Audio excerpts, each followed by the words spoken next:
press the damn button. Just press the damn button, nerd.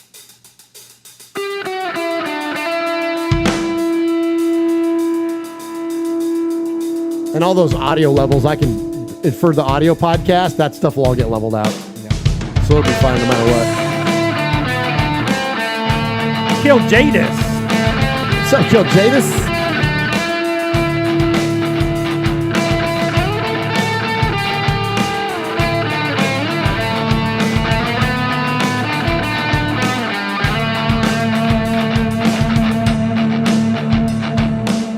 Paul, Ron, Lalo, Mojo.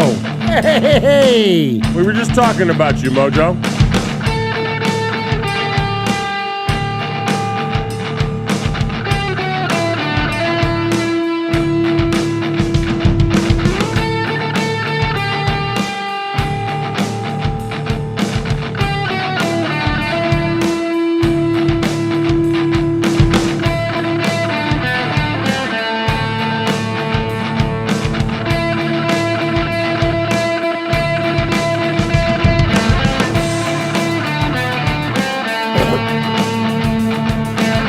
Tyrone Graves is in there. Hey.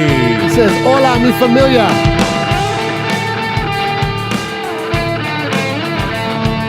Hey, our buddy Jay's in there. What's up, Jay?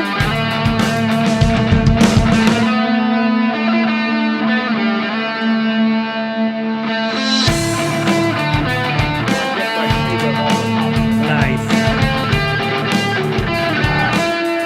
What are you doing there, Mosh? Trying to pop my back.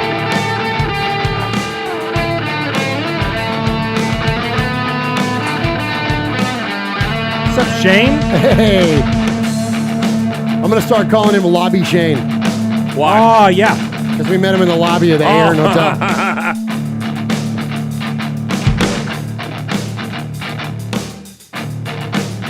Gosh, it's been a hot minute since we had all three of us here in the studio. What's up? I know, man. It feels good. All right, here we go. Let's kick off this episode number 247 of Raiders Fan Radio. Jackpot, baby. Raiders Fan Radio. Oakland, LA, Oakland, Vegas, Raider Nation, wherever, forever. You got your old Uncle Mosh and Raiders Fan Radio from Murph's Man Cave, taking a lighter journey into the dark side. Sit back, put your feet up, pop a top, and enjoy the ride. Here we go! Look left, look right, select the top, a leaping top, touchdown! We miss you, we love you, and we'll see you in the Hall of Fame. When you have great coaches, then after you have great coaches, you get great players. You have a great organization, and you tell them one thing: just win, baby. Way up the middle, intercepted Filipiano at the 50, high running down, Oakland football, and I think Oakland victory. The Oakland Raiders have scored on the most zany, unbelievable, absolutely impossible dream of a play. Well, I love this team. I think this team can win. I think this team can win.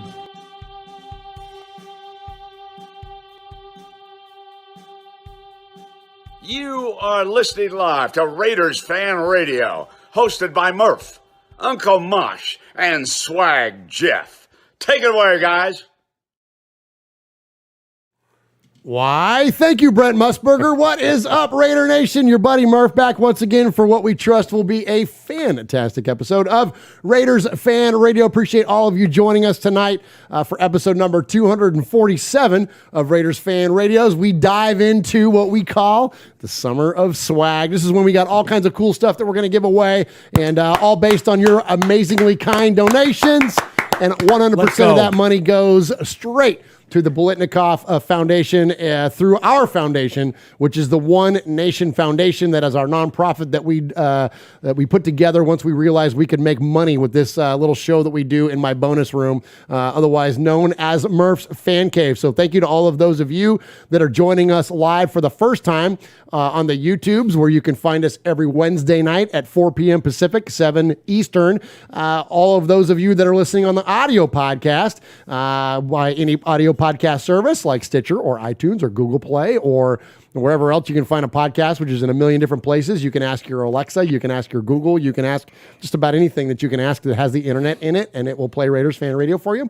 And then thanks to those of you that are listening via the Just Blog Baby website. We are so thankful to be part of the Fansided Podcast Network, and we are very grateful to our partners there at Fansided and what they do for us to not only help promote our show, but the advertising opportunities that they generate for us. And again, 100% of that money that we get around here, whether it's donations or advertising or anything else, that all goes into the One Nation Foundation. And all we ask is that please, if you like the show, do us a favor, even if you can't donate monetarily or participate in the auctions or any of that kind of stuff, please just give us the thumbs up, like and subscribe, smash the bell, as the kids say, unsubscribe, resubscribe on the YouTubes, comment on YouTube posts, we love our people that are in the chat room, but after the video is done, if you wouldn't mind throwing a comment on the YouTube video there, all that stuff helps the algorithm, all helps promote this show, and again, anything that we do that brings additional attention and revenue, we give all of it away. So anyways, without further ado, appreciate all of you joining us live here tonight. I'll leave it to my co-host Swag Jeff to shout out the chat room and to give much respect. But first, I want to celebrate a little bit. It's kind of nice. It's kind of nice to kick off the summer of swag with a full crew. Once again, we have a 3-man booth. Welcome back to the show. The man that adorns the Western Annex of the Murph's Fan Cave desk. We call him the legendary Uncle Mike. What's up? Hi, Mosh. Fix my camera. Make me look good. I got you. Man, it's Hi, good. Mosh. Hey, man, what's going on? What are you doing? A lot of nothing. All right, nice to have A you lot of back. nothing. It's good to be back. It's been the summer of dirt for me.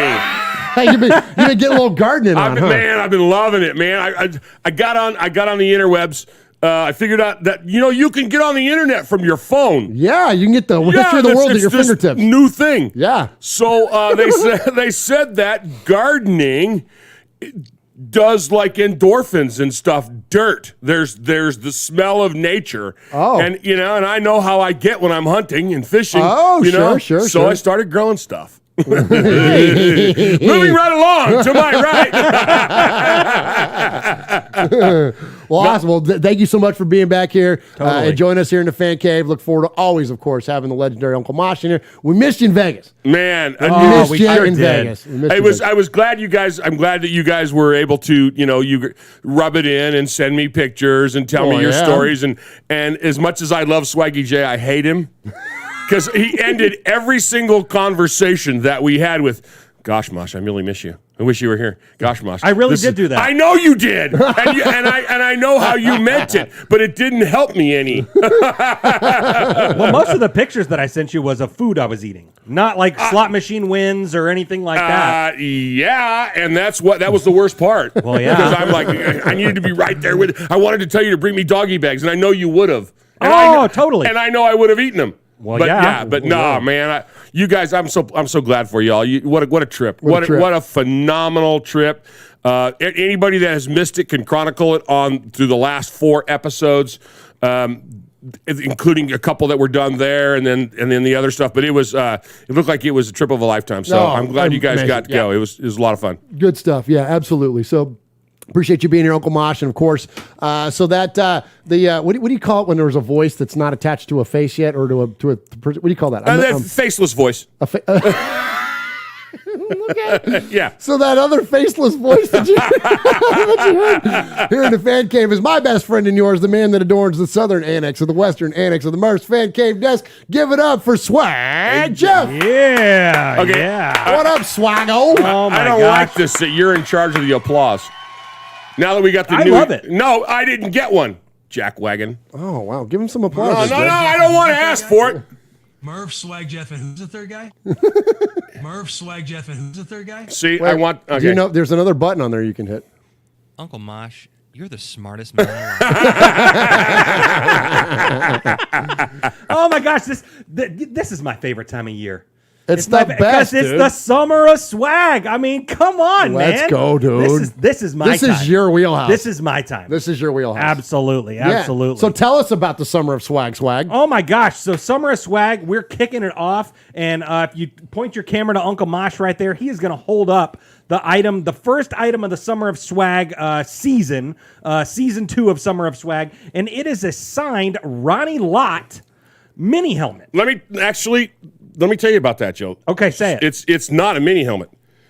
Even though Ronnie Lott played 14 years in the NFL for 5 different teams, he was 6 foot when he played 203 pounds or so, 4 Super Bowl rings. His big ass body and his little tiny head. So that's a game-used helmet. Game-used helmet. And He's like that guy in Beetlejuice. And he just has that. He has that. Nice. Yeah, Oh, see? yeah, there you go. He had, and you know why he had that little tiny head? Because he only spent a year with us. Oh, You know, and he had but he is a Hall of Famer, and that He is a Hall of Famer. It's and subscribed. And there Hall it of is, Fame, right there. Hall of Fame 2000. It's got a JSA certificate with it and a hologram. This all that is kind of so stuff. cool. This is really cool. So, and you could go all four, even though, so for the audio listeners, Uncle Mosh is showing the helmet, and you could go forced perspective, Mosh, and that's what the kids call it, right? That's when you hold it. There you go, a little bit. There you go. Yeah. See, look at that, life size. There you go. And little known fact, Uncle Mosh has the largest carvesa of anybody ever in the history of the world. Absolutely. Yeah. Absolutely. Yeah. I have a giant head. So every $10 donated tonight will get you 1 poker chip into the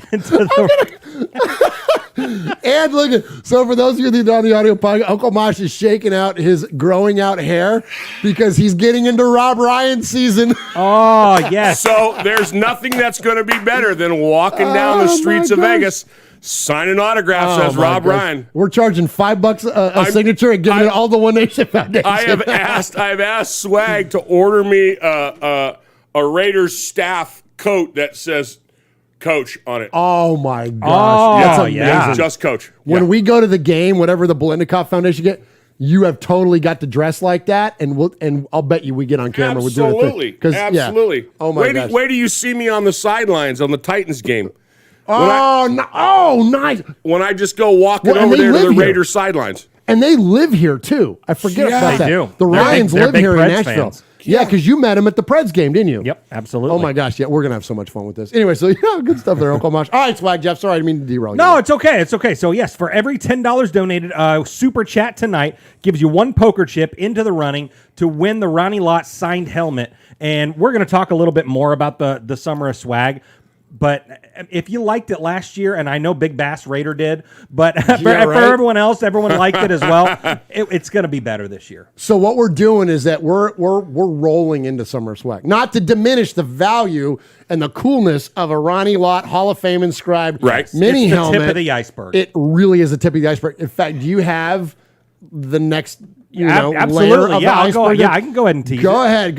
While I tell you that this is episode number 247 of Raiders Fan Radio, and after Jeff gets done teasing the next item, what we're giving away next week, he's going to tell us about our episode number because he always takes our episode number and ties it back to something significant within Raider Nation. But so for those of you on the audio podcast, I'm going to tell you, there is a handful of young studs on this football team known as our Las Vegas Raiders that we love. And one of those players is a defensive back named Nate Hobbs. When you look at the way that he's been playing has been phenomenal. And Swag Jeff, in his hands, has an autographed AFL, the silver numbers on the white jersey, autographed Nate Hobbs jersey. That's what's coming up for next week. It's hot, man. That's coming up next week so 2 weeks because we're going every other week now that we're in the off season. So week after next, log in and have and run a chance to win that number 39 jersey. In the meantime, tonight, the tip of the iceberg, we are going to give away the Ronnie Lott helmet. And I'll tell you this too, and I know it. Look, the fulfillment department around here kind of sucks. The one items I try to get those out pretty quick, but like T-shirts and stuff that I send out, I'm just terrible. I got a job, so I lose track of time and stuff. But anyways, I'm going to give away some T-shirts. I've got a load of extra large Raiders Fan Radio T-shirts. I was about to say too, whoever wins tonight, you can email me swag@raidersfanradio.com and just pick an item from our TeePublic. There you go. Just perfect. whatever you want. Whether you want a onesie for your kid, or you want a long sleeve shirt, a t-shirt. Thank you, Jeff, for doing that. A mouse pad, a big Swag Jeff poster, anything you want. There needs to be more Swag Jeff posters in people's houses. Besides mine. What? Because I got one on every corner.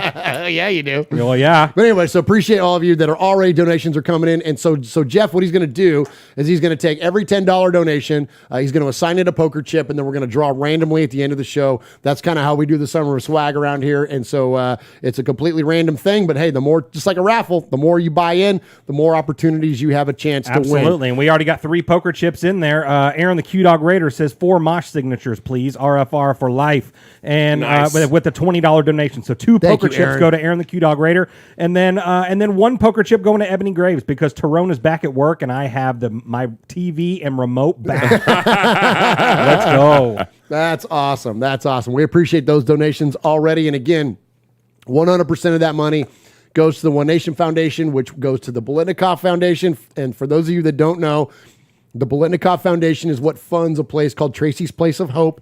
It was built in memoriam to Fred Bolitnikoff, the legendary Raiders wide receiver who lost his daughter tragically early in life. And so this facility called Tracy's Place of Hope offers rehabilitative services for young women. It offers a safe place for them, for those that run risk of substance abuse and domestic violence. And so it's a phenomenal, phenomenal charity. And that's where all this money that we get tonight and otherwise, that's where all that stuff goes. And so we just are so thankful to you. And I'll tell you this, let me give a little bit. Well, no, I'm going to hold on. I'm going to save the respect because I'm going to tell you about what good has already been going on this year. But before we get to that, I already sold that lead and we need to honor it. Jeff, tell us about the number 247 and how that's significant in Raider Nation. Absolutely. So episode 247, each and every week I take a significant moment within Raider Nation, relate it back to the episode number. And this one's a career stat. We love career stats around here, Mosh. And we're going to be highlighting one of the greats, Bo. Oh, come on. But it's not the Bo that you're thinking of. You got to go all the way back to the beginning. Duke? All the way back to the beginning. Smithson. Who's Bo Smithson? This guy I went to school with. Will you stifle? You got to go all the way back to the beginning. The Raiders were a very young team. Of course, we're talking about kickoff return specialist number 40, Bo Robertson. Oh, the legendary Bo Robertson. Bo knows. Yeah. So from 62 I almost to 60. named Tristan Bo. Well, there you go. Because of Bo Robertson. Because of Bo Robertson. That's why Vinny's middle name is Robertson. Yeah. I thought it was because of the duck people. Oh, sorry, Jeff. Go ahead. Oh, for those of you on the radio, Swag is giving us all dirty This looks is when right he gets now. pouty. Yeah. Wherever we hijack him.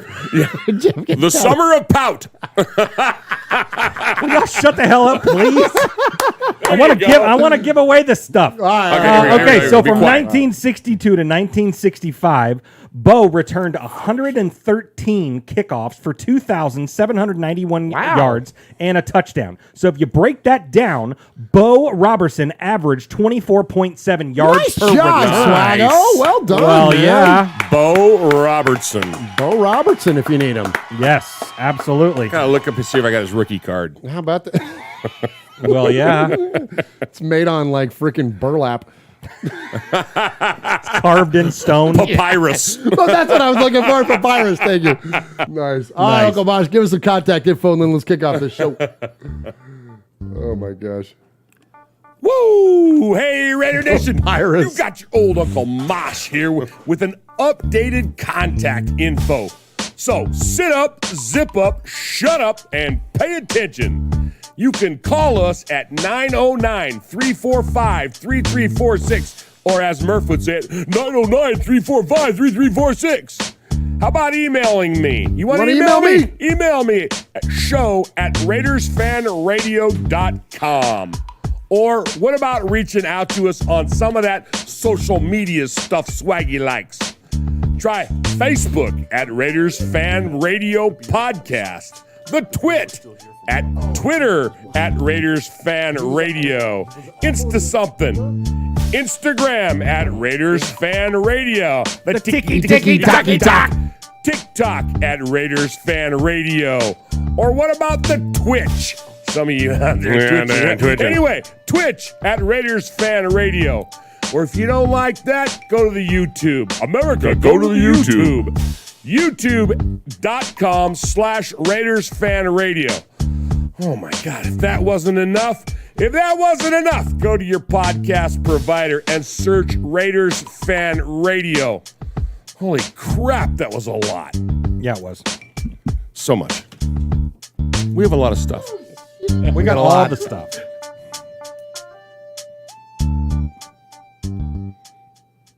Good. Not bad. Not bad. Yeah. It's been a minute since all three of us have been here in the booth. So it was fair. It was fair. All right. Hey, but I was going for the delay. I was going to go in when you go good. I was going to go good. So it almost kind of like good. Good. Like a reverb. Nice. Happiest day of my life. I was going to say like a Lou Gehrig thing going on there. Yeah. There you go. That's what I get for trying to be fancy. It's okay. Hey, you're fancy, Mosh. I'm kind of fancy. Swag Jeff, before we get into some respect, tell us what's going on in the chat room. Yeah, oh my gosh, there's so many people in there. Aaron the Q-Dog Raider, Kill Jadis is in there. Raider Ramon is in there. Good to see you, buddy. Hey, what's up, man? Yeah, good to see you, He bud. was on the milk carton last time I saw him. Oh, yeah, for sure. Paul is in there. Robert Paul? Pena's in there. Joe AXT's in What's there. up, Joe? Yeah, let's see. Who He else said, we got in there? anyone know where the Raiders are staying at for Tennessee game? I don't know, but they usually stay at the Omni. That's usually where visiting teams stay, is right there at the Omni. Yeah, for sure. For sure. Tyrone Graves is in there. Jeff Wilson. Our Raider Gears and Threads is in there. Our buddy Jay. Let's see. Silver and Blacksmith. Ebony Graves is in there. Jeff Murphy's in there. Foxy Scorpio's in there. Let's see. Paul is in there. Carlos is in there. Chronicles of the Black Hole. That's our buddy Daniel. Says, thinking of going to Nashville for the Titans game. Hope to meet up with you too. Absolutely. And stay tuned. So we're going to talk about, we're kind of in the infancy stages of planning what we got going on that weekend. But for those of you that don't know, we're all originally from California, but we've taken our Raider fandom with us and have relocated to Middle Tennessee for a hot minute now. We live just outside of Nashville. So when the Raiders play at Tennessee, this is going to be the fourth time in 6 years. Is that right? Yeah. So and we win every time we're here. And we win every time we're here. So we do either a big tailgate on the day of the event or the night before or whatever. We will do some sort of big listener meetup. Again, we're going to talk about that here in a little while, but just know that yes. So for Daniel, I hope you come to Nashville. And yes, and for any of you that are coming, not even hope to meet up, you will. If you are so inclined, you'll have an opportunity to meet up with us. And if it's, anything like our past meetups have been, whether it's been for the draft or whether it's been for games or whether it was what we did in Vegas just a few weeks ago, like our meetups rule, man. They're so much freaking fun. So anyways, so stay tuned for that. All right. And also, Kill Jadis is poker chip number 3, holding that one chip gang down. And then Tyrone Graves with the $10 donation says leg healed, back truck driving. Good deal. Yeah, so I can read the chat, but I'm listening. Can't read the chat, but I'm listening on the show. Can I get a Big Raider trucker soundbite with my chip? Yeah, you got one in. Well, I am the Sizzler. There you go. Nice. Sizzler. Nicely done. And Mosh, you got the made man ID though, and Big Raider truckers in that too. Oh yeah, there you go. Okay, go. Hey everybody, this is your old Uncle Mosh out here at the Raiders game. I got Q-Dog, I got Mojo, I got Big Raider Trucker, and they got something to tell you about Raiders Fan Radio. Get your facts, get your funny, and get the F out. We hadn't heard that one in a minute. I hadn't heard that one in a minute. Yeah, so good stuff there from those guys, and we appreciate that. And all three of those guys will be in Nashville for the Titans game. We cannot wait. We're going to have an absolute, just a rock star of a time, man. So I hope all of those of you that can make it, come on out. Raider Ramon says he's going to be there. So the Graveses live down in Mississippi, so that's not too far for them to come up. We've heard from a lot of people already on Twitter and whatnot. So there's going to be a lot going on in Raider Nation as we always take over, and especially when it comes to RFR. So we're going to have a big Raiders Fan Radio family celebration, and cannot wait to see Tider Raiders in there. Dude, I love that guy, man. Ty Tyler is Rader's so the best, freaking dude. cool, man. He's the Get coolest. your ass to Nashville, bro. Let's go, Ty. Let's go. Ty's got it. Ty has to get to Nashville so he can do the trifecta with the Dominicos. Oh, yeah. Absolutely. Hey, Totally. so what about Tyrone Graves? His leg is healed, thank God. He's back driving. That's even better. Out there, as hard as it is on truckers right now with $27 for a gallon of gas. Right. He says, so I can't read the chat, but I'm listening to the show. Can I get a Big Raider trucker soundbite with my chip? So I can't read the chat because I'm listening to the show, but he has time to type. He was just using his legs healed, so he's using his knee to drive. Yeah. Or he does like he's I talk do. to text. Talk and text. Yeah. Oh, there you go. But his stuff is a lot more legible than mine. No, my son's the wildest stuff. RM in the chat says local 405, San Jose, California. That's where we're from. Come on, man. That's where me and Mosh are from. Jeff is from Southern California, but Mosh and I, we are from San Jose, California. Willow Glen, Seven Trees, all that represent. Almaden. We freaking over the place. Grew up all over that damn city. Campbell. Yeah, grew up all over the that place. city. All right, let's get to some respect. We don't do props. We don't do shout-outs around here. Nope. We're Italian. We like to give a little bit of respect. Nothing wrong with those other things, but, it's what we do. That's what we do. First and foremost, and guys, this isn't even on the rundown, but it popped into my head right as we were getting ready to go to air. Our good friend Rich Smelter, who is The best. He's my favorite. He loves your new intro, by the way. Oh, thank you. So Rich is the host of the other show that's here on the Raiders Fan Radio Network. He hosts Silver and Black Flashback. Right. And it's why we don't do Tales from the Nation anymore. Yeah. Because you can't compete, bro. Hell no. He crushes it. He's so good. If you're into Raiders lore and Raiders history, definitely check out Silver and Black Flashback. And a very, very timely episode. I haven't even heard it yet. I cannot wait to hear. Look, I'm getting freaking chicken skin even thinking about it. He turned in an episode on Daryl LaMonica. Tonight? Yes, so it's going to be the newest episode of Silver and Black Flashback. Oh, no. So much respect. Man. I know. Much respect to... I'm going to cry thinking about it. I know, right? So much respect to Rich. I cannot wait to listen to this episode, and thank you for choosing to do one on the Mad Bomber. We will never stop giving respect to Daryl around here. We are huge fans, and yeah. So thank you, Rich. Great job on that, and look forward to hearing it. All right, Mosh, I got one more to give respect to, and it's actually it's a group of folks. I want to give a respect to a lot of people. Oop, come on, soundbite.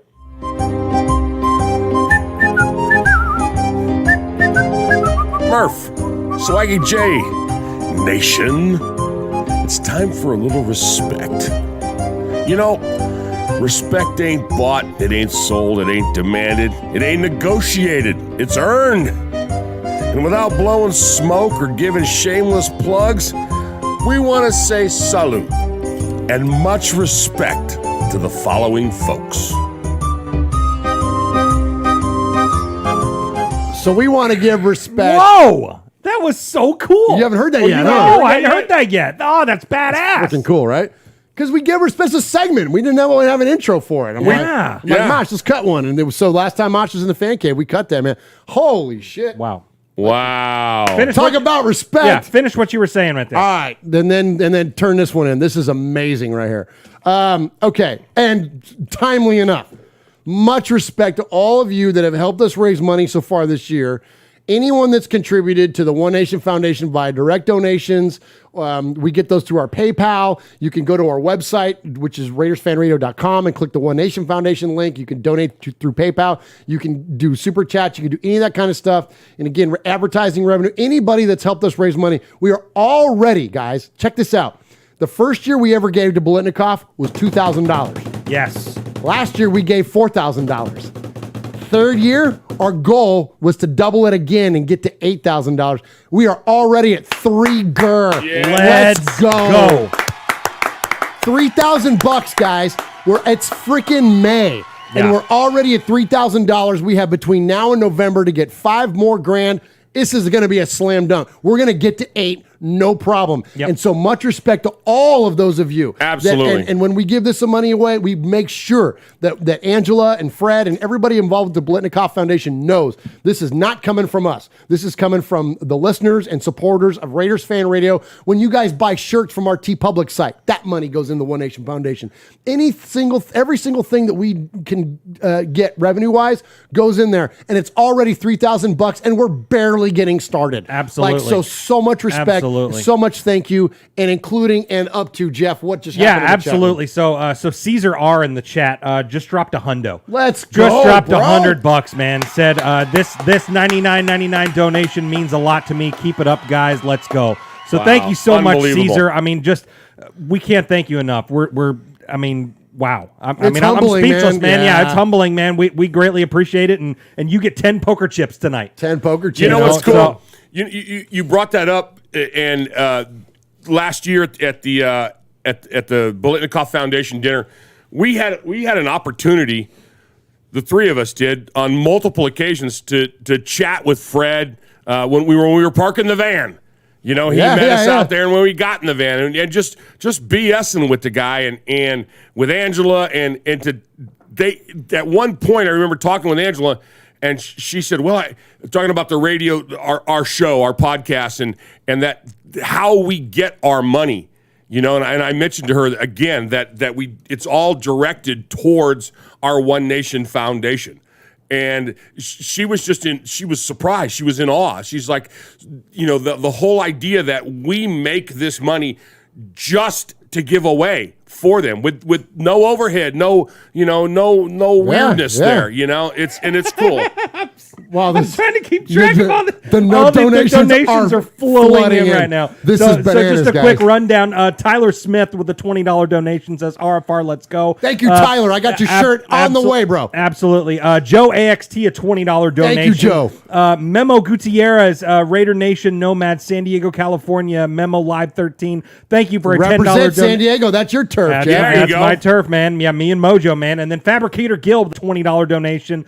Ebony Graves with another $10 donation says, beat Bobby Tyrone Graves. If you going to participate in the chat, I'm going to need you to take your meal break. Yeah, absolutely. And then Schmucky the Raider Bear. He's a guy we haven't seen in the chat in a minute. $10 donation. Big respect to you guys. Thanks for all the work you do. Oh, my gosh. All of those. Thank you holy so cow. very So you much. guys run the show for a minute because I got to catch up on my I love what Ebony does.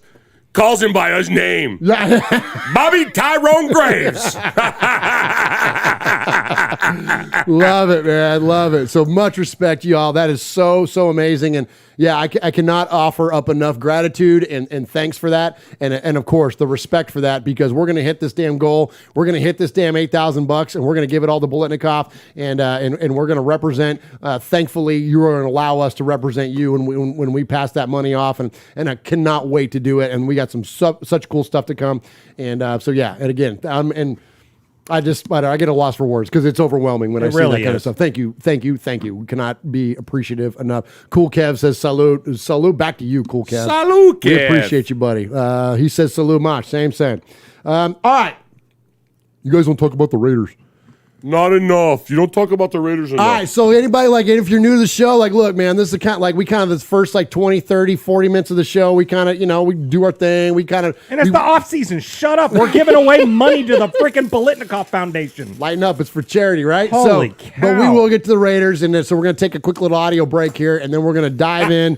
We're going to talk about what am I doing? I'm laughing that Jeff yells at people. I love it. He's like, shut up. Nobody's even said anything yet. He's like, shut up. Listen. Why should we even be interested in what you have to say? You know what I mean? Let's hear from the Violator. All right. You're listening to The Violator, and I'm live on Raiders Fan Radio. Where you at, baby?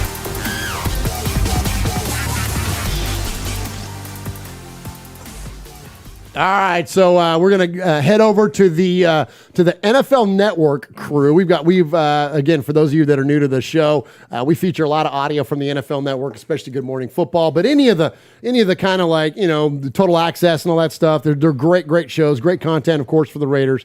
And so we're gonna kick off our schedule discussion with what Steve Smith, the legendary wide receiver for the Carolina Panthers and Ravens. We won't pay attention to the Ravens stuff too much, but we love Steve Smith because I love his attitude. I love his approach to the game. He was always one of those guys that was like, that guy should have been a Raider. Like he is a Raider. Right. You know what I mean? He's a California guy. He's a Raider at heart. He's a Raider at heart. And he's a California guy. And so he talks about what's his most anticipated matchup of the season. So to kick off our schedule conversation, let's check in with Steve Smith into what he looks forward to and check out what his answer is. I would say the Las Vegas Raiders. Oh, come on. Against the Los Angeles Rams. Why not? You got the old school black hole that travels. So they don't have to go to Vegas. They can just drive down the street and take over. We also know the Rams have won the Super Bowl. Yay. But we know the Raiders are like Nebraska Cornhuskers. Doesn't matter how the team is going, they travel. Let's go. And the Las Vegas Raiders are the Las Vegas Raiders by name. But let's be honest, when they come back to Cali, they the Oakland, they the Los Angeles Raiders. Let's go. And the fans come out and they will take over. They will be ticket exchanging, buying, bartering. And at the end, I hate to say it this way, but somebody gonna get popped in the eye at the end of the game. So I just love and I'm excited to see it, man. I'm from LA, so to see two teams where the roots all started, man, it's exciting. It's exciting. I love it. And what's cool about that comment is that, like, he knows, like, look, he's an LA guy. He gets it. Like, he grew, I don't know how old he is, but has got to be in his late 30s, early 40s, something like that. At least. And so you got to figure that Steve Smith, Steve Smith, tripping over my words here. Hey, take a deep breath. I know, sorry. I get excited about this stuff. We were finally talking about the Raiders, and I get all fired up. So Steve Smith, he grew up in that era when speaking of like Bo Jackson and like all that kind of like that, those like legendary Raiders teams, Howie Long and freaking Tim Brown. And it was those Raider teams that were in Los Angeles. And the only people that don't know that the Raiders run LA are the ones that call the shots in the NFL because they moved the wrong team to LA. Like seriously, if you were going to move a team to Los Angeles, it shouldn't have been the stupid Chargers. You moved the freaking Raiders there, but they didn't want to move the Raiders there because of exactly what Steve Smith had to say, because the Raiders run it. And so the Los Angeles Rams fan base pretty much wouldn't exist if the Raiders were there in LA. So anyways, all that said, I loved his comments there. He gets it. And so let's use that to kick off, guys, our rundown of the NFL schedule. So for the Raiders. So this is interesting because there's a lot of LA-centric things that are going to go on for the Raiders. So let's start off with the preseason games. So we've got 4 of them. We've got the Minnesota Vikings, the New England Patriots, the Jacksonville Jaguars, and the Miami Dolphins. As far as interest there, the Jaguars game to me is the one that is interesting because that's at the Hall of Fame game. So that's going to be cool because, of course, the Raiders are thankfully going to be able to induct Cliff Branch into the Pro Football Hall of Fame. Yes. Way overdue. And then the Jaguars have Tony Baselli on the docket there. Sure. So it makes sense for those two teams to play. So they're going to who we met, by the way. Tony Baselli? We sure did. Oh my gosh, I forgot about that until just now when you said that. That was a big night. That was a huge night. That was a big night. That was biggest night of your life, actually. That was the biggest night of my life. Yeah, wow. That was amazing. Yeah, wow. I keep forgetting. Every time his name comes up, I keep forgetting to remind you of that. I know, right? Baselli, and what was the other guy? The lineman. No, that was the lineman. The quarterback. The quarterback, Mark Brunell. Brunell So and Baselli. Mosh and I went to church. I went to a church service, and that was the night that I chose to freaking give in. Wow. Thanks, Mosh, for that shout. Yeah. Wow. Yeah, man. Yeah, at MTSU. At MTSU. Uh-huh. Wow. Gosh. That was cool. Wow. Go Baselli. Go Baselli, right? Let's celebrate that, man. So, all right, good stuff. Gosh, Mosh, good call out. Okay, so that's a great game. Look, we got to go to that. When is it? It's let's see, Thursday, August 4th. Yeah, Okay, so where's it at? It's in the Hall of Fame. So Canton, Ohio. Okay, so you guys can bunk with Ron. So yeah, our buddy Ron lives there in Alliance. No, yeah. Hefe. So he said earlier, I'm just going to make one trip this year. Just one trip this year. Okay, he's planning them live on the show. Now we're up to 3. We're up to 3. I know. This is how it goes. He's going to see every Raider game this year live. Cliff Branch is going to the Hall of Fame. I'm telling you, it might be worth going. It might be worth going. All right, so next up, so when we get to the regular season, we're going to kick it off at the Los Angeles Chargers. So we're going to take over L.A. from day one, guys, when we play the Chargers at L.A. Then we've got the Arizona Cardinals, which is on September 18th, and then at Tennessee. So this is our Let's game. go. So that we're going to be at Tennessee Titans. So at Nissan Stadium, this is going to be a noon game, Sunday, September 25th. So for those of you that are coming into town, definitely check us out. We've already heard again from so many of you that are coming into town. We're going to have an amazing time. I don't want to give away anything that we're trying to get put together on air because I don't want to jinx it, but we've got some very, very cool conversations that we've kicked off with, and just know this, we're going to have some cool stuff going on Saturday and or Sunday, so definitely plan on joining up with us for a meetup, and we're going to all celebrate the Raiders together, and we've got our buddy Graphic Raider we know is going to be in town, so we're going to be able to link up with him and his crew. And we just look forward to linking up with a lot of not only other content creators, but the audiences from our different shows, and it's going to be amazing. So definitely look for us on Sunday, September 25th here in Nashville. Yes. BL says 113 days until kickoff. Let's go, BL. Oh, dude. That's what I'm talking about. Wow. That's what I'm talking about. All right, next up, we've got the Donks. So we've got the Donks at home, which I love that we got the Donks at home early. I don't like that we got them late on the road because we'll get to it, but it gets snowy and cold and freaking Mile High, and so yeah, anyway. but you know who's used to that? Devontae Adams. Mm-hmm. Oh, you know what I mean? Come on. You know what I mean? Come on, Everyone Jeff. has always talked about how the cold weather is Derek Carr's kryptonite. Well, you know what? He's got backup now. He's got Devontae Adams. Just says, just get me the ball. Let's go, Swaggo. You know? It's a great call out. Come bro. on. Great call out, man. Come on. That's why you guys are the best. All right, then we go at Kansas City, Mosh. We're going to go at Kansas City on October 10th. That's right before the bye week. Coming out of the bye week, we're going to have the Houston Texans. So Houston Texans are on October 23rd. So for those of you that are keeping up, the Biletnikoff Foundation dinner is typically on in late October or early November.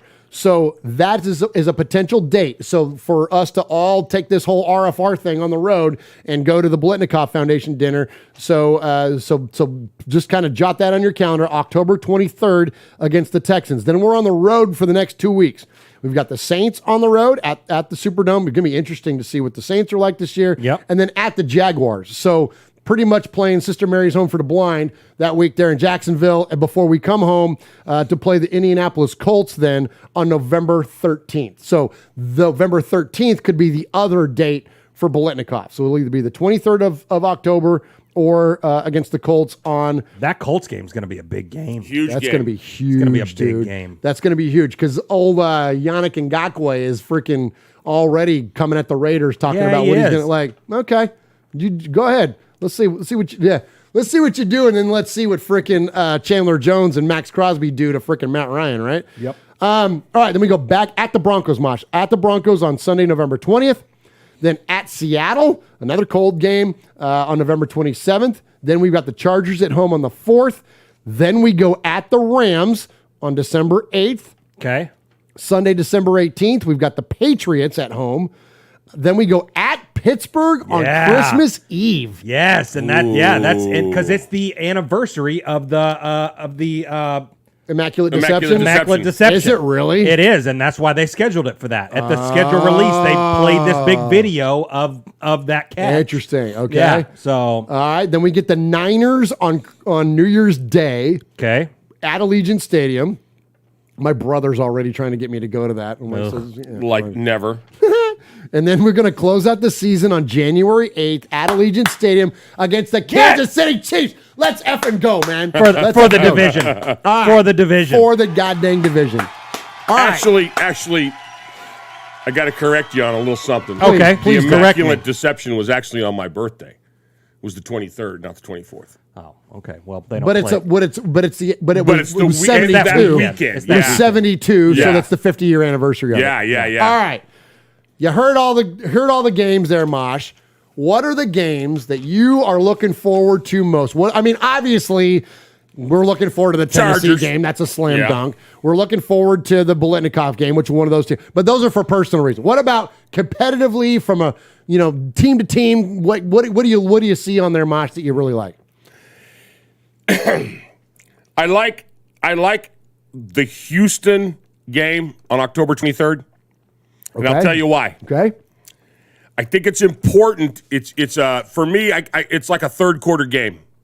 Okay, in the third quarter, you gotta come out and you gotta go hard. You gotta hit. You gotta control the game. Whether you had been behind going into the locker room or you're ahead, you gotta send a message in the third quarter. And we have been lacking after call out the halftime in the last few years when the bye week comes, because our bye week is almost dead in the middle, and that's been our kryptonite, and that's been a problem. So for me, the Texans, and it's at home, and we got to come out and we got to sock them right in the eye. We should smoke the Texans. On paper, we should crush them. It doesn't matter what we should do; it's what we do.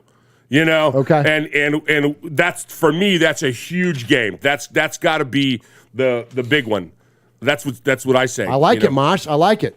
Yeah, so for me, there's a couple that kind of stand out to me.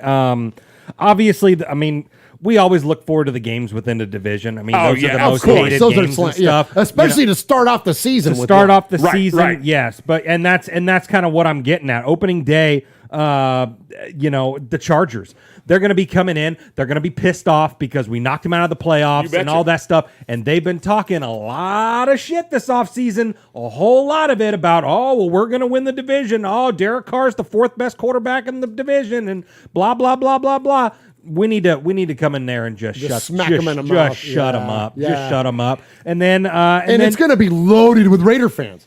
Totally. That's the other, because we've take over San Diego or LA, doesn't matter. We take over Southern California. Absolutely. So you're right. That's a tone setter. Yeah. Absolutely. And then, great call. and then kind of for a similar reason right there with, from what Mosh said, the Texans game is what he said. I'm interested in the Saints game. That's going to be interesting because we haven't played the Saints since we beat them for the first game in Las Vegas. When Jonathan Abram took out a camera crew. Absolutely, yeah. But, Drew Brees might be the quarterback. That's some rumblings, There's dude. some rumblings, man. And he started that stuff because he gets fired from NBC or kicked off that little table or whatever, the round table on Sunday Night Football. Good. Because he was not good. But he said something You can't like... just be like, everybody's your buddy. No, that guy was great. Yeah. Thanks, Drew. Yeah, exactly. What insight. You know what I mean? That's why Tony Romo is great, because Tony Romo will go in on somebody. Absolutely. He'll be like, he's got to play better, Jim. You know what I mean? Like, totally. He'll criticize, but Drew Brees just wants to be everybody's friend. Exactly. Which is fine, but not as a broadcaster. With a social media post that said, I might be working for NBC. Who knows? I might be playing football. We'll see. I don't think he's got the juice in the arm, man. I don't know. He's going to try to pull a Tom Brady. He might try. Sir, he is no Tom Brady. Yeah. Well, you're not.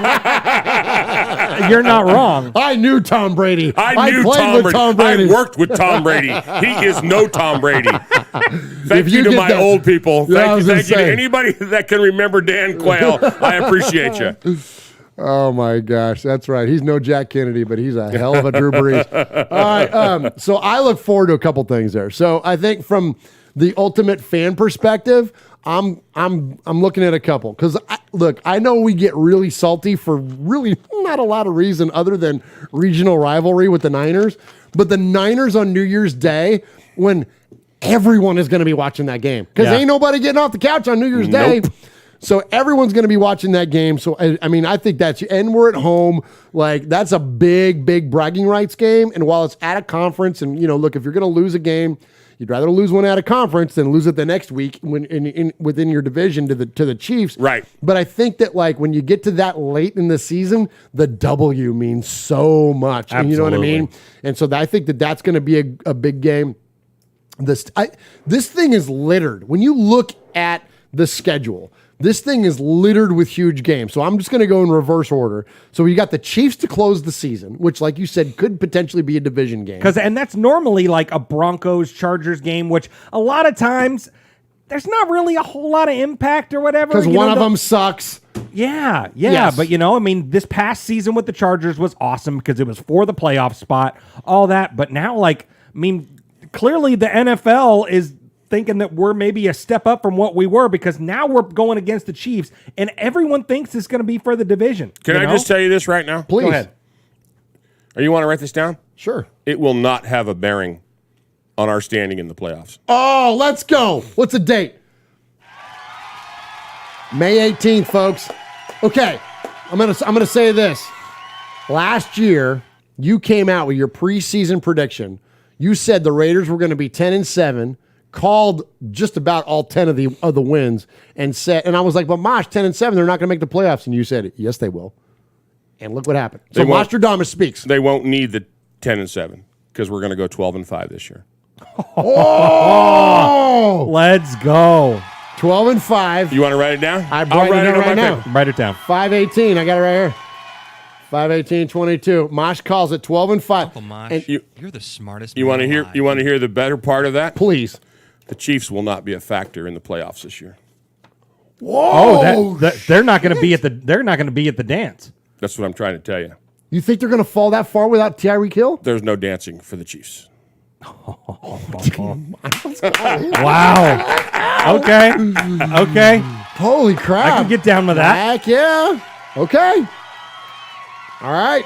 I'm just going to leave that one right there. All right, so that's Kansas City. Then you got the Niners. So again, reverse order. You got the Niners there on New Year's Day at Pittsburgh for the 50th anniversary of the Immaculate Deception. You're going to get all the Franco Harris, all the Phil Villapiano you can stand. It's going to be amazing, and I'm so glad it's at Pittsburgh. You know what I mean? Absolutely. I hate that we have to go to the East Coast for the game, but I think the idea that we're playing at Pittsburgh for that game, which is where, for those of you that don't know, that game was at Three River Stadium back there in 1972 when we got jobbed for the second time. What's that third river? It's the Allegheny, the Nantahala. No, is it the Nantahala, the Allegheny, and the Allegheny, the Monongahela, and the I don't remember. Ohio. The Ohio, yeah. There you go. But here's the thing. I hate that I know that. Wouldn't it be amazing if we got a pick six in that game? Oh, that would be incredible. That would be that would just put this to rest. Let's go. After 50 years, after half a century. That would be amazing. And hopefully it's Nate Hobbs or somebody like that. That'd be great. Absolutely. That'd be great. All right, so then we got New England late, right? So that's a huge game, right? So that's December 18th. Now, it's not on the road, so it's not in that stupid-ass Foxborough, but we've got New England late. But then at the Rams on December 8th, that's a freaking bananas game because just like Steve Smith said, we're going to go in there and we're going to take over L.A., the other games that I think that are going to be interesting is, and then I'm going to go back down the list for a while, go past the Tennessee game again, but I got to go back to that opening game. That opening game is huge. At the Chargers, it's because like everything that you guys talked about earlier, trying to the Chargers they're the ones that are going to have the chip on their shoulder. Usually we're the ones. Usually we're the ones that have been bullied the year before or have a point to make or whatever to prove. Not this time. This time, we're in the catbird seat. We coming in the ones that beat them and knock them out, Mosh. And now how are they going to respond to that? That's going to be very, very. Okay, let me ask you this. Mosh, you're a lifelong coach. Uncle Mosh, for those of you that don't know, is a lifelong coach of many, many sports and a longtime teacher and educator. And so how important, I know they're pros and you're only, you never get too high, you never get too low, and you forget about the last thing and you focus on the next thing. I get all that kind of stuff, but how important do you think that is actually to those guys to set the tone early, to go in there and get a win? Because it's a divisional game. They're still young men. They're still young men. That's why they got old men coaching them. They still got it, and I can hear the trash talk. I can feel it. I can feel San Diego going, yeah, well, if you wouldn't have beat us, blah, blah, blah, blah, blah, we'd have gone a hell of a lot farther than you did. Oh, right. Yeah, way to go. You knock us out one and done. I can hear San Diego. So we're the idea that they're going to come in with a chip on their shoulders. If their coaches are smart, they're going to run that. They're going to get that mentality. They're going to go, yeah, this is the stuff they're saying. The bulletin boards are going to be full. It's going to be fun. Nice. It's going to be a brawl. And it's I hope it's as good of a game as we saw. Oh my God! Because what we saw was one of the best games I've ever seen live. Oh, that was amazing. And so it'll be fun. That was amazing. Well, and it'd be nice also to shut up Khalil Mack for joining the Chargers. Okay, dude, Mosh, you hadn't been here yet since that happened. Does that hurt feelings at all, or do you not give a shit? It's Khalil Mack. Like, he was our freaking guy. I can't live in the was's. Okay. Okay, he was our guy for how long? 4 years. Okay. Now he's not. Now he's not. Yeah. Yeah. Okay, good for him. Good. So he got all his money from Chicago. Hey, how'd that work out for Chicago? It didn't. Yeah, there you go. There you go. Yeah. So where's he going? I mean, yeah, we liked him until we didn't, I guess. Yeah. He I don't begrudge him. I don't hate him. It's not like he went to It's not like he went to the Chiefs. But he got his money, man. He did what he had to do. He made a business move. They made a business move. It is a business. Yeah. But okay, so you're playing for the Chargers. Okay, I hope you're not hurt. Oh. I hope you don't have a on bad opening day. On opening day. I hope you don't have a bad knee that one of our rookies keys on. Sorry. Come on. Yeah, okay. Yeah, I'm with you. All right, so good stuff there. So that was good stuff there, guys, about the schedule. And Raider Nation, tell us what your most anticipated games are. There's so many. Like, this is a rich schedule, and we knew who the opponents were going to be, but I love when the schedule gets released and we kind of get to see how this thing is going to unfold, and it really starts to form a narrative around what the season is going to look like, and whether it be as a fan from the competitive aspect and standpoint, or from the things like personally what we get to do with our show around that. Like, this schedule is just so favorable and so fun. It's fun. It's a fun schedule. Really, really fun schedule. Speaking of fun, I'm going to let Swaggy talk about it because that's his thing over there. But I got a Big Bass Raider gave me a shout out when he gave his donation. Jeff will talk about that in a second. But he says, "Hell yeah, Uncle Mosh. Raiders are taking this division this year. Well, as long as the coach don't get fired and their players call Uber." Oh, he's not wrong. He's not wrong, and he's not wrong with that comment. But with that comment, he brought in $50. Let's go, $50, man, for Big Bass Raider. Who, if you've been following for the show for any amount of time, Big Bass Raider ran away with the Summer of Swag. What, he won 3 things last year? 3 things in a row. Yeah. Mm-hmm. Yeah, absolutely. So what else is going on in their chat room, Swaggo? You got any more updates? Graph is in there, man. Hey, see y'all soon, brothers. Yeah, heck yeah, man. We'll see you in Nashville Absolutely. for sure, man. And shout out to Graphic Raider if you don't follow him, DocsENT on YouTube and all that. Do it. If you're not following him, you're doing it wrong. Exactly. Yeah, I popped into his show the other day and dropped a 20 in his super chat and stuff like that, and he was shouting us out, man. Like, right on, I mean, man. And I've said it. I mean, and I'm not just kissing Graphic Raider's ass, but he's a really good dude, man. He's a good dude, man. He's a really good guy, man, and just all the stuff that he did for us in Vegas and invited us to all those cool things and stuff like that, and just get to hang with him, man. He's much respect. He's a good dude. Much respect. All right, what else we got going in there, Swaggo? Any other donations? Let's see. Tider Raider had a $10 donation. Said someone say Domenico's. Yeah, and then but everyone else in the chat too. We got Buddha's in there. We got Kill Jadis is in there. Big Bass Raider Paul is in there. Aaron the Q Dog Raider. Cool Kev is in there. Carlos is in there. Ron the Mater Raider's in there. Let's see. Made Man Max is in there. Hey, Max. What's up, Max? What's up, Max? Much respect. Fabricator Gil, Heat Freaks in there. We got the whole crew. Oh, my gosh. It's awesome, man. So appreciate all of you joining us live tonight here on Raiders Fan Radio. And let's go ahead and sit an audio break here, Uncle Mosh, and then let's talk about the draft. This is Kevin, the Raider Nerd, live at the Oakland Raiders tailgate. Raiders! We got Gorilla. Say we got Uncle Mosh and Murph. I love you guys. Much love from the black hole, baby. Just win.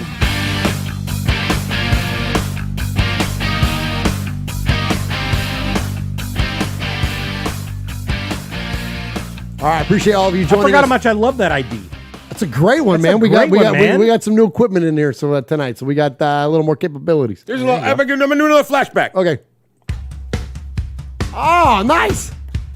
Hey everybody, this is Johnny Spencer from the punk rock band Stringer, and you're listening to Raiders Fan Radio with Murph and Uncle Mosh. And Go Swaggy Raiders, Jake. baby.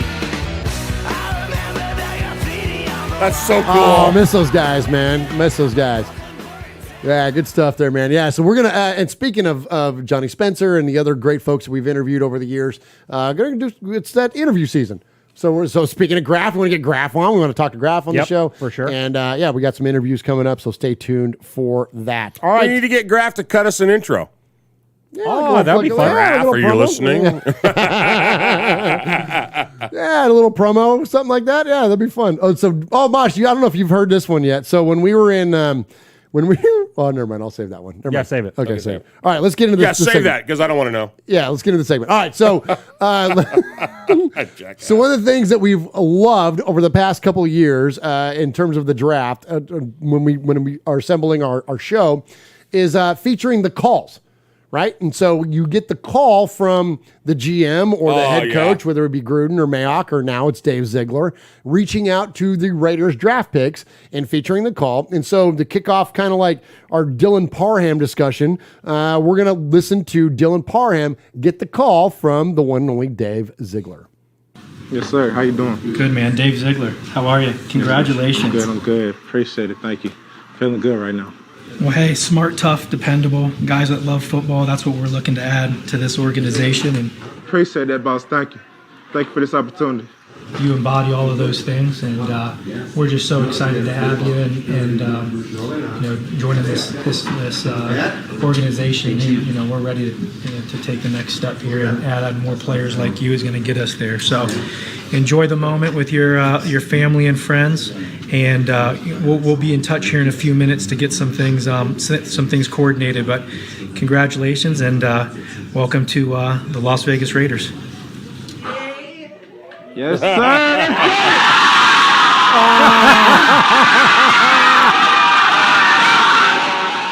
That's always the best. When you hear the family and the party that goes on in the background, man, that's always the best. And so congratulations to young Dylan Parham as he becomes the first pick in the Raiders 2022 draft. And of course, waited until the third round for that because the Raiders, our first and second round draft pick was Devontae Adams, of course. But let's talk about Dylan Parham. I'm going to read you a little bit from an article. This is done by Darren.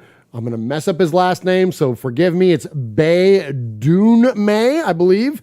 And he writes for SI as part of the Raider Maven website. And he talks about Dylan Parham. And he says that he is the perfect mix of value and need by selecting him in the third round. Of course, Dylan plays guard. And in their comments for the Raiders following the conclusion of the 2022 draft, Las Vegas Raiders coach Josh McDaniels and Dave Ziegler talked about their philosophy of picking who they saw as the best player available. So interesting. We had kind of wondered in the third round, like, what were you going to do? Were you going to draft for position or draft the best athlete on the board? And so these guys came away feeling that Dylan Parham was the best bang for their buck at that position. So by selecting him in the third round, it was the first pick that ended up being a perfect marriage between fit and best player that the Raiders could have found. Coming off last season, it was unrealistic to expect the Raiders to not make any moves at all to improve what was a below average offensive line. So clearly, by picking Parham at guard, really fits a need because we had Incognito go down, and then we had a turnstile going on the other side as well, where we drafted Leatherwood to be a tackle, then we moved him to guard and then back out, and so it was really just a kind of a revolving door. Here's the cool thing about Parham. So he played at Memphis. So we're going to have our good buddy Jeff Murphy in here in the next couple of weeks. And Jeff Murphy is an absolute wealth of knowledge in terms of the group of five schools, which is what Memphis is. It's not the Power Five, it's the group of five. It's the schools that are, I don't want to call them secondary because I always feel like I'm knocking them down a notch, but it's the other five conferences. Well, anyway, so he plays at Memphis and plays both guard spots. So he's very versatile, and he can actually even kick out and play all the way out at tackle.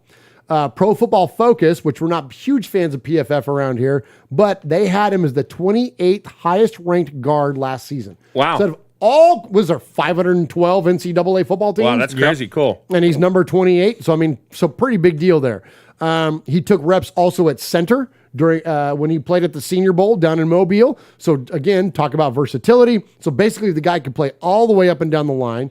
And that versatility is something the Raiders need when you come into a season where their offensive line was never able to put out the best lineup. So you think about like all the different needs that we had, that guy you could pretty much plug and play at any spot. So whatever guard spot's a bigger priority, Parham can work there.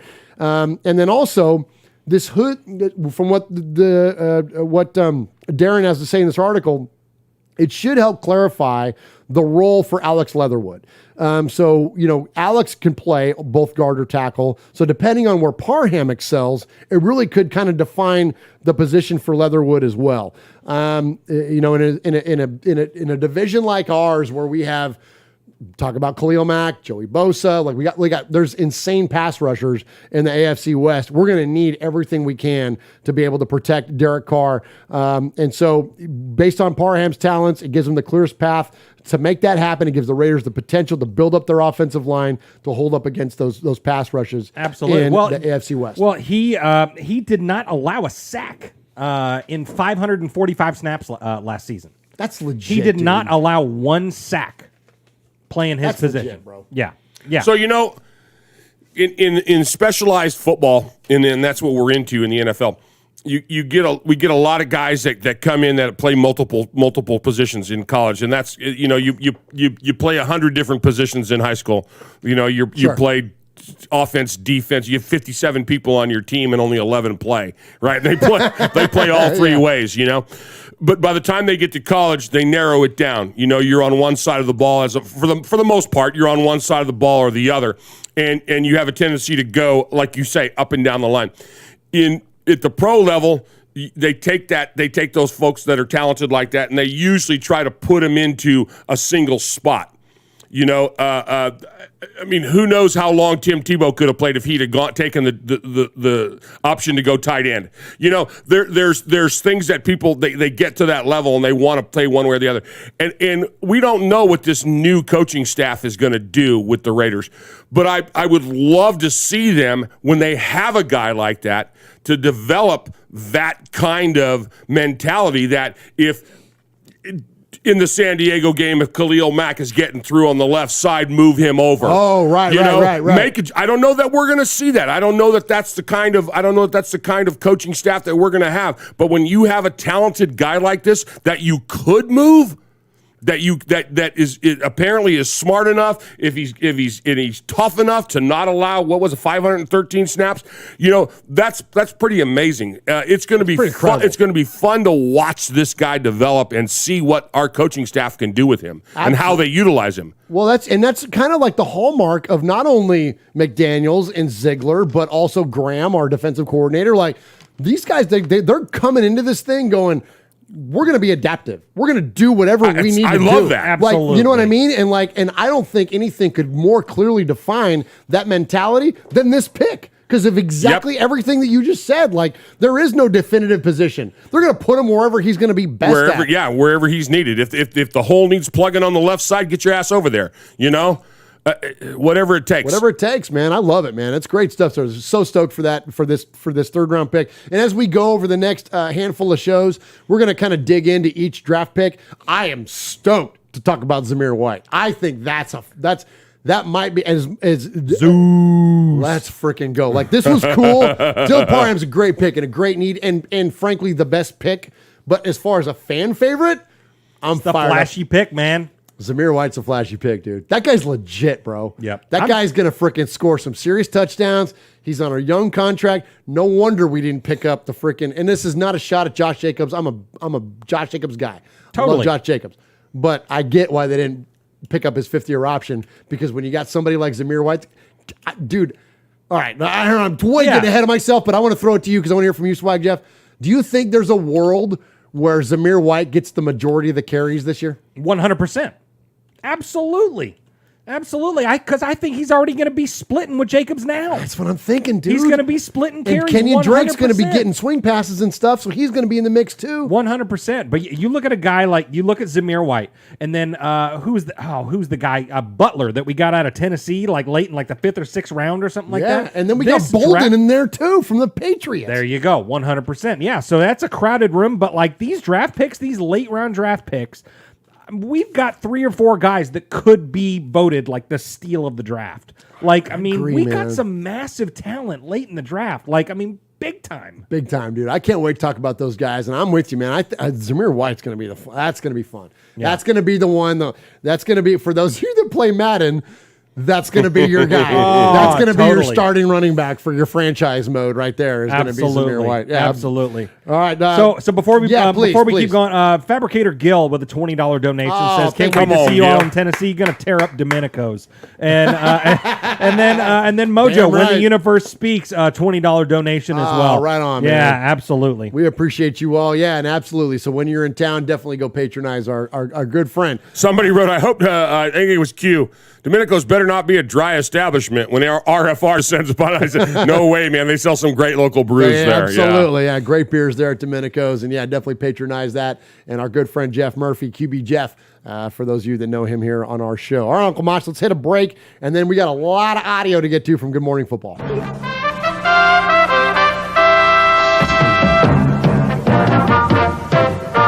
This is Raiders Fan Radio. I'm Brent Musburger, and I don't care who wins as long as it's the Raiders.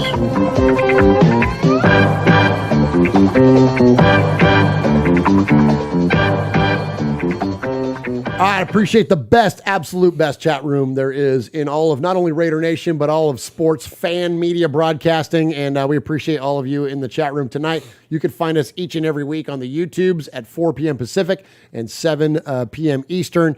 And jump in there with our good friends like Fabricator Gill and the IE, Big Bass Raider, Paul Edgerton in Shropshire, Mississippi, Bugsy Raider, Carlos, When the Universe Speaks, that's our buddy. Mojo's in there. Ron the Mater Raider holding it down in the chat. Aaron the Q-Dog Raider is in there. We appreciate all of you so very, very much. Appreciate Raider Gears and Threads. That's our buddy Jay. We appreciate Tidal Raider. Buddha is in there. Silver and Blacksmith is in there. Paul Gaines is in there. Shalene is in there. So many good folks.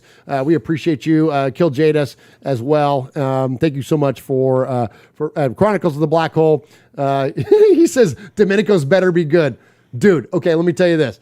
Please. Everything that our good friend Jeff Murphy pulls in terms of all of his meats and cheese and all that stuff, it all comes from San Francisco. It's all Molinari's.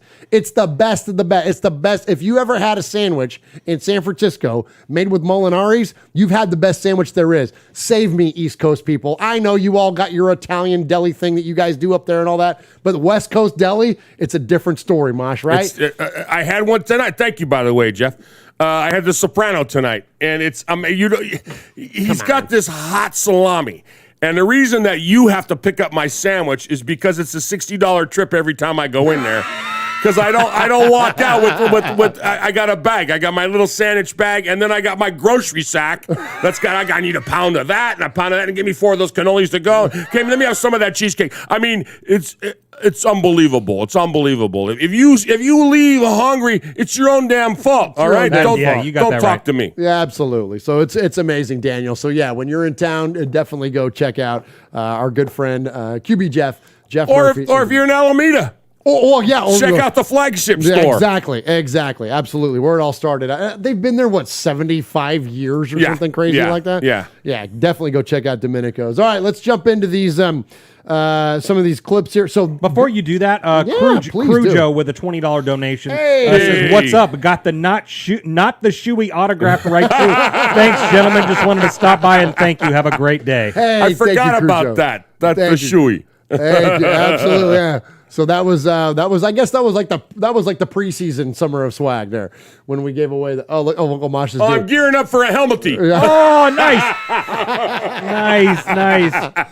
Holy cow. Oh, my God. So Ty Raider says he dropped a $2 donation, says, I drive almost 2 hours for Domenico's, and he's not wrong about that. And Ty Raider, give him a poker chip. I'm going to throw in $8 more to make him whole. Absolutely. Because I don't want him driving and typing. Yeah, don't we don't want. I got your $8 there, Ty Raider. Absolutely. And then Big Bass Raider drops dude's another coming for 50. Says, I got you, swag. Let's go, Raiders. Big Bass is going for 2 summers in a row. He ain't messing around. Well, man. and he corrected me in the chat. He goes, I actually won 4 times in the summer. Did he really? That's right. Yeah, he sure did. He sure did. Oh my gosh, that's amazing, man! Thank you so much, Big Bass Raider. It's so funny. Like, I feel like we don't hear from Big Bass Raider until we do summer swag, and then he drops like $400 in the freaking chat. He's like, I want everything. You're the best, Big Bass Raider. We appreciate it. But and hey, listen, and that doesn't diminish any of the donations, whether it's $10, $20, $100. They are all appreciated, and 100% of that money, of course, it all goes in the same kitty. All goes to the same kitty, and all is going to get us to that $8,000 goal, so we can give that big ass check from Big Bass Raider and everybody else to the Blitnikoff Foundation. Hey, so yes, sir. we got like 72 people in the chat right now and only 42 likes. Come on, don't make me hit the dislike button. Just press the damn button, nerd. Let's go. Hit the button. Just hit the damn button. Just hit the damn button. And pissing off Uncle Mosh now. Fabricator. Now usually that's when Jeff gets hit. No. I'm okay now because Fabricator Gil just brought up La Villa. So I'm all right. I'm all right. You got to get the Ravies, bro. Get the Ravies and grab one of them loaves of French bread. Yeah, don't walk far. There's tables out back. Yeah. And get it to go and send it here. Hey, no free shout outs, but that's like we love our Domenico's friends and our Domenico's family. But we grew up in San Jose, and that steam table at La Villa, that's the Ravi. Yeah. I don't wait in line to eat. I wait in line there. We'll wait in line there. I have a box of their raviolis framed in my kitchen. Absolutely. No, you seriously. Really do. I'm not you even really joking. do. You really do. Yeah. Not even joking. Yeah, it's amazing. All right. Let's get to the Raiders. You guys will talk about the Raiders. Oh my gosh. Hey, suffer through it. We're talking about the best food in the world. Will you stifle yourself? Thank you, Jeff. All right. We have a go for main engine start. And we have main engine start. 2, 1. Booster ignition and liftoff of Discovery. Hello, I'm astronaut Jose Hernandez, and you're listening to Raiders Fan Radio.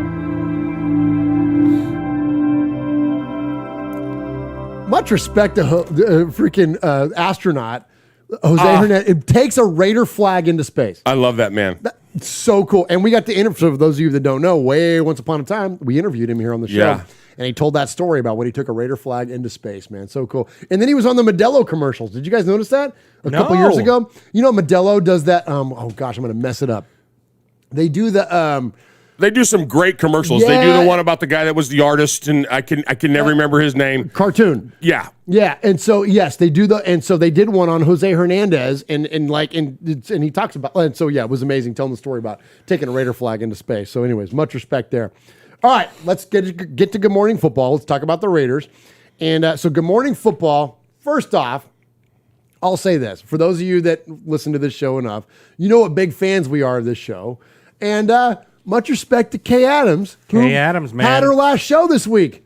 She's done. Aww. She's moving. She's moving on. So, Kay moves on after an amazing, run at Good Morning Football. Of course, Nate Burleson, who we're going to hear from Nate in a minute, moves on to the CBS Morning Show and is absolutely crushing it over there. And now Kay is moving on. But we still got Peter. We still got KB left there at Good Morning Football. But, man, Good Morning Football is one of my all-time, favorite. It's on every single morning. I don't watch Good Morning America. I don't watch the Today Show. I watch Good Morning Football. Me and the boys every morning. Little coffee, little GMFB. So this week they had the thing they call the Spring Fling. So the Spring Fling, they go around the table and they talk about the different teams and different divisions. And so they were on the AFC West this week. And this episode, they dug in on the Raiders, of course. And so let's check in on, I apologize a little bit for the audio because I didn't pull this from the website. I pulled this from my phone because they started talking about it and I hit the record button and set it up by the speaker. So let's check in with the Good Morning Football crew on Kay's last week as they talk about the Raiders.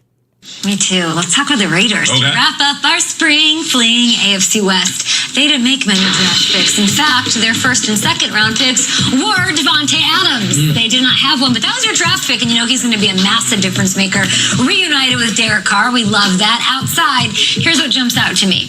They take 2 running backs, right? Zamir White from Georgia in the 4th round, Britton Brown from UCLA, that's the 7th. Vegas, interestingly enough, declined Josh Jacobs' 5th-year option. So one of these guys, or maybe both of them, is going to inherit a workload and probably get going sometime this season. I do think the Zamir White is very intriguing, right? 4'4", so crazy expensive. And here's the thing. Was that an angry? That was awesome. I was looking at my 40. That's all right. Hey, here we go. There's that speed. There's that 4'4". Here's why it's interesting to me. Everybody wants to talk about Dalvin Cook's little brother. Yeah. And he was drafted 2 rounds ahead of him. But who was the starting running back for this Georgia team? It was Zamir.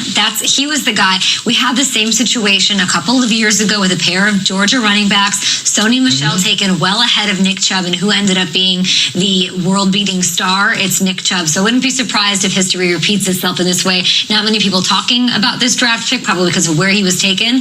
But I kind of like him a lot, and they need to figure out a run game. And I'm surprised they didn't bring back Josh Jacobs. He'll be back. It's just he's got to prove himself for that 5th year, and then we'll see what the contract is. Zamir White, if you watched all those big playoff games, like he was the 1 and Cook was the 1A, and Cook got a lot of love because he went to Buffalo and all that. James Cook went 2 rounds earlier than him. I don't know if White can run, and he can apparently hit. That was that right? Crazy No, that was an awesome run. On Clemson too. I don't know why we haven't seen that. No, that was a very, very impactful run. All right, Swag Jeff, we already kind of talked about it a little bit, but tell me this. If you had to bet your mortgage, is Josh Jacobs a Raider next year? I don't think so. I think so, man. I don't think so, man. Because of everything she just said right there, right? Yeah.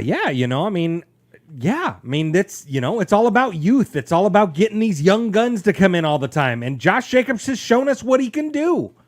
And he has flashes. He has flashes of greatness. I'm almost surprised he didn't get like another 1-year extension or something like that based solely on the Charger game at the end of the season, because he had a solid game. Good call. But I don't know. But he's injury prone a little bit. He gets hurt. He gets stuffed up. I think what we saw something. He's like the 35th best running back, running to like high contact line of scrimmage. Yeah. Runs So anytime there's like 6 or more defenders in the box, Josh Jacobs is like the 35th best running back. Yeah. Something like that was the stat. But it was like, whoa, it was kind of eye-opening, right? It was like, oh my God. Absolutely. And who was the guy, gosh, shame on me because he was only a 1-year guy for us. Who was the guy that in the game, so it was the Dolphins game? Uh-huh. Who was the guy that went off for us? Who was, because Jacobs got hurt, and who was the guy that came in? Peyton Barber came in and had was it the Dolphin game? I think it was the Dolphin. Anyways, point being though is that in relief, there's been other backs, whether that's Kenyon Drake or whether that's Peyton Barber, whatever, that have excelled and done as well or better than Josh Jacobs. And so again, and what I said last time we talked about Jacobs, I'm a Jacobs guy. I love Jacobs. One of the few young player jerseys I own, if not the only young player jersey I own, right, is Josh Jacobs. I think he's amazing. But you're right. He seems to not jump. And it's so if you're not going to have that player that has that explosivity, that jump, then you might as well pull somebody else in. And like Kay said there, Zamir White has 4.4 speed. Dude has breakaway ability. Yeah, and he's strong and he can hit. But, he has flashes. But, when you can't always tell whether Jacob's in the game or Peyton Barber's in the game because it looks the exact damn same, then, that's kind of a problem. And I said that he might have gotten a 1-year extension based solely on his Charger performance. Let's talk about that Chiefs game where he came out pre-game and said, come on, team, we need to get it together. We can't make stupid mistakes. Can't make stupid mistakes. And what did that son of a gun do? Fumble. He fumbled it, and it wasn't even a fumble. He handed the ball to Tyrann Mathieu, and he took it to the house. You know what I mean? Yeah, dude. Come on, yeah, but man. You look at Josh's stats. Okay, so he had that amazing first year, 1,150 yards. Yes, totally. Next year, 1,065 yards. Last year was only 872. But where he's excelled is his receiving yards. And that's what people are missing, okay? So his first year, he caught 20 passes for 166. Next year, 33 passes. It went up, about half again. And then this last year, he caught 54 passes for 348 yards, okay? So he's showing he has potential, and he's also showing that he has value, but it might not necessarily be where we thought he was going to go after those first 2 years. But I don't think you can write it. You can't necessarily pull the plug on it. Okay, that's fair, and I think that's where if Kenyon Drake doesn't get hurt last year. And again, I'm not to totally push back Mosh, but I think that that's his role. He's the pass catcher. Kenyon Drake's the guy you can put in the slot. Right. You know what I mean? He's a great pass catcher. But what's funny about that too, though, is that when we very first drafted Jacobs, that's where we thought oh my gosh, this guy he can excel with his hands too, not just running the football. And so it's interesting that it took those couple years, but now this is getting a whole nother can of worms here. But all the checkdowns, the West Coast offense, okay, this isn't open, this isn't open. Let me dump this down to Josh Jacobs. Is that where those stats come from? And is that a question about, quarterback? Is that a question about John Gruden's offense? Is that you know what I'm saying? Those stats can be a little misleading at times. I'm just floating it out there. I'm not totally disagreeing with you, Mosh, because you're right. The productivity's the productivity, but what's the context of it, though? Well, but when the 54 catches and he had an average of 7 yards a catch, that's not just a dink and dunk. I think if it's 3rd and 6, 3rd and 5, and you're averaging 7, then it's a go. Look where we were last year. We won more games than we had in a million years. That's true. That's true. It's hard to argue with freaking 10 wins. I'm that's the bottom line, right? Is that all the stats don't matter. The only stats that matter is the numbers in the left column need to be bigger than the numbers in the right column. Absolutely. Well, and when you talked about maybe this offense, maybe the West Coast offense wasn't always the best for Josh Jacobs and stuff like that. But we're seeing now with McDaniels and Ziegler, they are. They're not bringing the Patriot way and all that bullcrap that everyone's talking about, but that's kind of their style of play. And what did New England do? They had all these freaking running backs, and they would use this guy this week, this guy this week, this guy this week, this guy this week. So now, okay, Josh Jacobs, we're not going to give you, we're passing on your 5th year option, but show us that you can still be that guy, and we'll extend you. You know what I mean? But when you've got Kenyon Drake, when you've got Brandon Bolden, when you've got Zamir White and Josh Jacobs, you know what I mean? You've got a full room. So let's see which of these two guys is going to work out. You know what I mean? Absolutely. Yeah. Great call there, man. Great call. Yeah. It's going to be interesting. I'll tell you this offense is going to be fun as shit. Oh, we got it's going to be so much You know fun. what I mean? When you start looking, okay, so I got something else for you too. Okay. So this is cool. So it's not cool that Edwards got released or traded anyways. Yeah. We were all rooting for Brian Edwards. We all thought that he was great coming out of South Carolina and look forward to that guy that had that post-up ability, those strong hands, all that kind of stuff. Crabtree-esque. Absolutely. But high potential, very little production, right? And so this coaching staff and this front office are not into potential. They're into the reality of things because potential players are gone. There is not, out of all the John Gruden, rostered, picks and players and Mike Mayock and all that kind of influence, if there was an opportunity to let them go, the ones that didn't produce, they're gone. There is no more investment. These guys are not playing that game. What was interesting about Brian Edwards is that he had all that potential in the world. And then again, as I mentioned, lack of production. So one of the reasons that I think that they were willing to part with him is that we talked about the addition of the wide receiver from the Chiefs, Robinson. Yes. Marcus Robinson. Uh-huh. You called that out. You said, hey, this guy might be a number 2. You called that before we let Edwards go. And I'm like, well, what about Brian Edwards? You're like, I don't know, man. I think this might be the guy. Then the Raiders go out and sign Keelan Cole, which is a very underrated signing. Here's a stat for Keelan Cole. He played for the Jets last year with Zach Wilson as their quarterback, rookie Zach Wilson on just an awful football team. Dude had 28 catches for 449 yards in 11 starts. Wow. He didn't even play a full season. that guy comes in, I think that's your sleeper. I think Keelan, or at least gonna duke it out. So point being, though, to all this, you got Devontae Adams, best wide receiver in the NFL. You got Cole and Robinson duking it out for the number 2 spot. You got Hunter Renfrow, who's an absolute lock in the slot. And, we got maybe the best tight end in football. Yeah, absolutely. And 900 running backs. Yeah. Like, dude, if Derek Carr doesn't freaking, throw for $4,000, I 5. Or you know what I'm saying? Yeah, right? Like, it's That's very bananas, possible. right? Yeah, absolutely. Well, and you can't forget, too, one of the other sleepers that we have, which we get on June 1st, which is a bunch of cash. Oh, we might not be done, bro. Let's go. I know we kind of all talked about, that, we might shore up the O-line a little bit more with some of these free agents. What are we going to do? Maybe we'll go get a secondary guy, a corner, something like that. Hell, it wouldn't shock me at all to see them go and just make a splash, Okay, hey, Odell Beckham. You know what I mean? I don't know if he's our guy, but, why not? Dude, can I you don't know. imagine?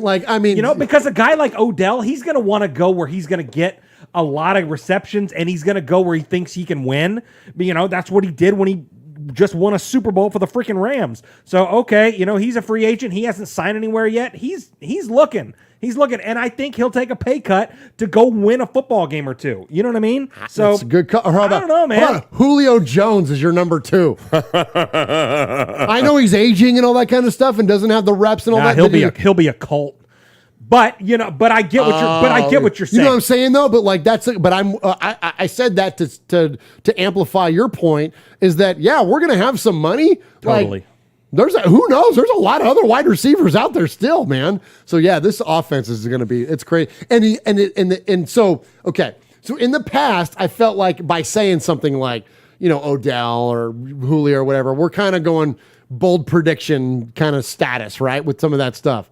With these guys, with Ziegler and McDaniels, they've already shown they'll go for the big name. They've already shown that. We got Chandler Jones and Devontae Adams on this football team. They've already shown that they're willing to go for that big name. Right. You know what I mean? So, it's not, out of scope. In the past, it was this would be a fun thing to talk about. Now, it's hey, they might do this. You know what I mean? So, it's going to be really interesting. All right, so speaking of big name football players, let's check in with the players that are already on the team. Let's check in with the guy that got 98.98. Let's check in with Max Crosby, and we hadn't heard a Baldy's breakdown in a hot minute. Swaggo's over there flashing the shirt. That thing's legit, dude. Great Mad Max shirt. Got the 2 Ds and the 2 X's on it. Let's check in with Brian Baldinger as he talks about the impact of one Max Crosby. Free agency is over. The draft is come and gone. For Raider Nation, let's just get hyped here. Watch Max Crosby at the end of this Charger game, running this twist stunt with Quentin Jefferson. He's on the chase. And right here, Herbert is just down on the grass. 4th quarter. Chargers trying to make a comeback. Storm Norton is going to get stormed. Bam! Like a fury. Like he runs through him like he's paper mache. Bam, bam, bam, bam, bam. Bam, bam, bam. You love to see this. Quarterbacks just trying to get rid of the ball. Just get the ball out of their hands. Yeah, the yellow flag came out too. Now, 29-22, 4th quarter. Can you make a play at the end of the game? Can you finish the game? Here comes Max, turning the corner. There it is. Balls, look at that. You see this right here? Right there, that's the Condor split. The Condor split at Justin Herbert. If you think that's fun, how about if you combine him with this animal over here, Chandler Jones? Let's go. He's like the exact same guy, except he's just got more experience. Same move, though. Twist stunt. Russell Wilson can't get away from him. Chandler Jones has been chasing Russell Wilson now for the last 5 years there in Arizona. Here he comes. Same thing. Can you turn the corner? Now, when you turn it, can you get the ball out? Max on one side, Chandler on the other side. Can you feel it? Can you dig it? Can you get hyped? Here it is. These two guys, almost 50 tackle for losses last year. That's crazy. Unbelievable. They're long. Crazy. They play the edge as well. Long arms, long bodies. Tripping people up, negative plays. Chandler on one side, Mad Max on the other side. Raider fans, can you get hyped? Yeah. Hell yeah, we can. Let's freaking go, man. So, Holy mackerel. Mosh, isn't that amazing? So, like, first off, let me say this. Not only let's celebrate Mad Max, and let's celebrate 50 combined tackles for losses between him and Chandler Jones, but, like, can some network, I don't know, why isn't Brian Baldinger the color guy on your broadcast? Like, that's madness. I was coming out of my mouth. It's so Madden-esque. Give the guy the chart with the yellow pen, man. Give him that teleprompter thing. This guy goes in here and he comes out faster than over here than he does when he goes in here. Boom. Like, oh my gosh, it's so good, right? What a great, and he's really good because he says what he sees and it transcribes well. You can, I mean, our folks that are on the podcast, they're seeing it just like we were. We weren't actually watching it, but we were seeing it. Yes, this guy's good. Yes. Good stuff there, man. So, all right, so Swag Jeff, tell me how fired up you are for Chandler Jones and Max Crosby, man. Oh my God, come on! I know, come right? on, man. I'm wearing the shirt and stuff like that. Yeah, I mean this is so much better than Max and Yannick. And it's hard to say that, right? And it's hard to say that because Yannick was freaking legit last year. You know, I mean, we were heartbroken to see him go. But, you know, when you get Chandler Jones, when you get a guy that, you know, I mean, we're local here in Middle Tennessee, and I just always go back to the game. You know, the Raiders had the Monday night game, and so we were all watching the Titans game week 1 of last year, and he sacked Tannehill 5 times. Five times. You know what I mean? Like, come on. Like, this dude is electric. I love it that, and Baldinger calls it out there. He says, you know, they're the same player. Other than Chandler Jones he's a veteran. He's done it longer. Like, but as far as like their style of pass rush, their body type, all that, like these guys are so pick your poison. Okay, Broncos. We win. You can't double team both of them. Yeah, we win 10 games with one of them. Now, what are you going to do when we come out with 2? Let's go. Exactly. Let's go, Mosh. Let's go. Great call out.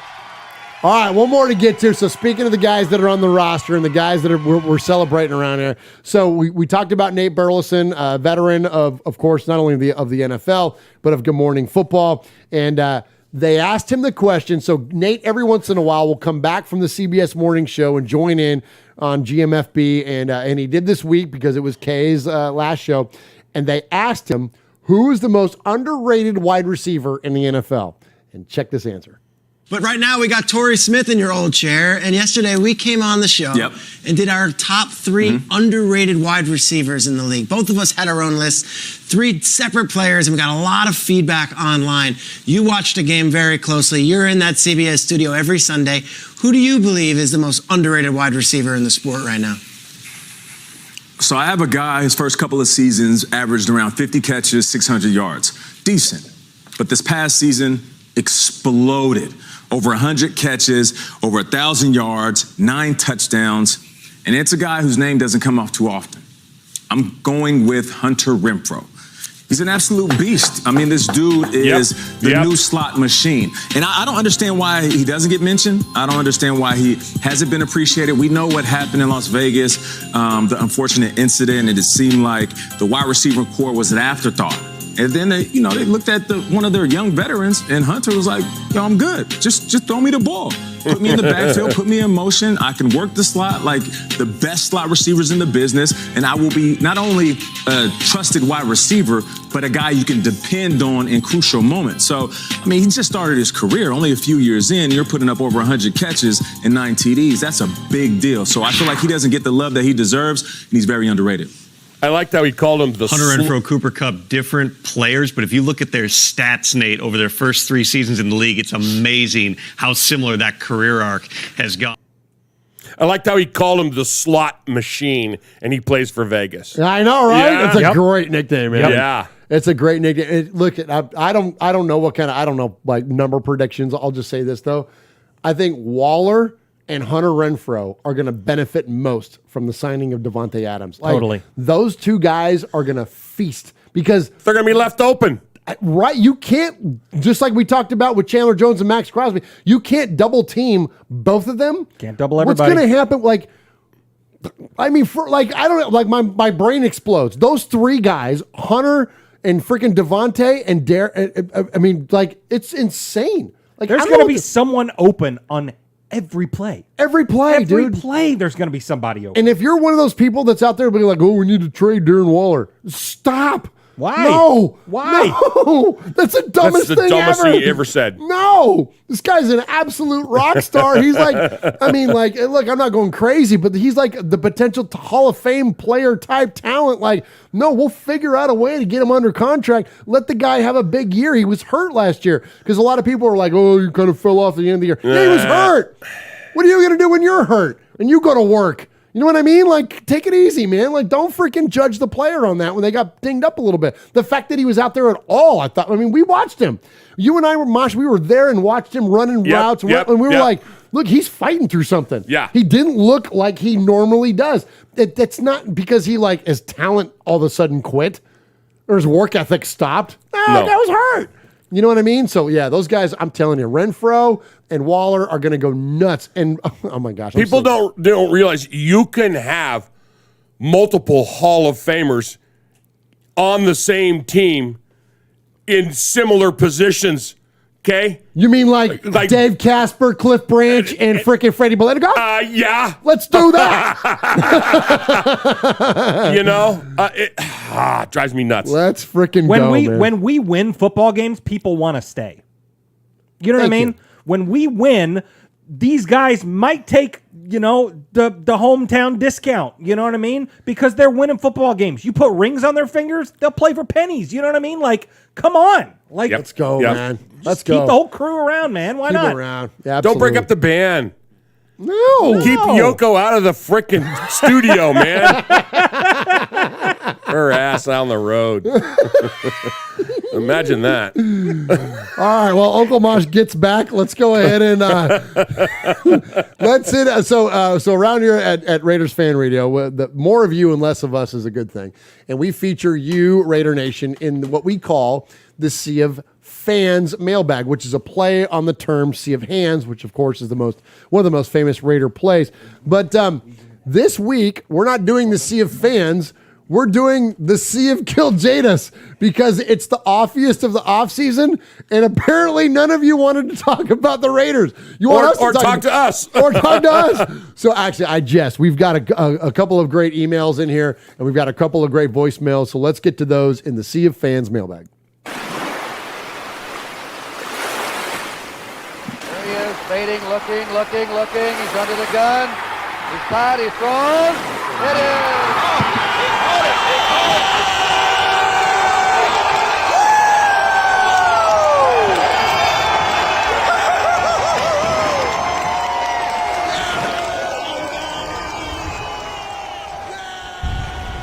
All right, appreciate everybody that is in the chat room tonight. Our buddy Frankie Mosqueda is in there. What's up, Frankie? Hey, we missed you in Vegas, man. Hopefully we'll catch you in Tennessee. Our buddy Kiljadis is in there. Fabricator Gill is in. Jay Jackson, B. Al, Aaron the Q-Dog Raider. Our buddy Greg is in there. Paul Edgerton in Shropshire, Mississippi is in there. Our buddy Running Bear. What's up, Tim? Good to see you, my friend. Chevy Silver Raider, I think I said that already. Paul Gaines is in there. So many of our good friends. Ebony Graves, Coach Davis says he's got his tickets for Nashville. Look forward to seeing you, Ms. Molly. Man, so many good folks, and you can join us in that chat room at any time at RaidersFanRadio.com.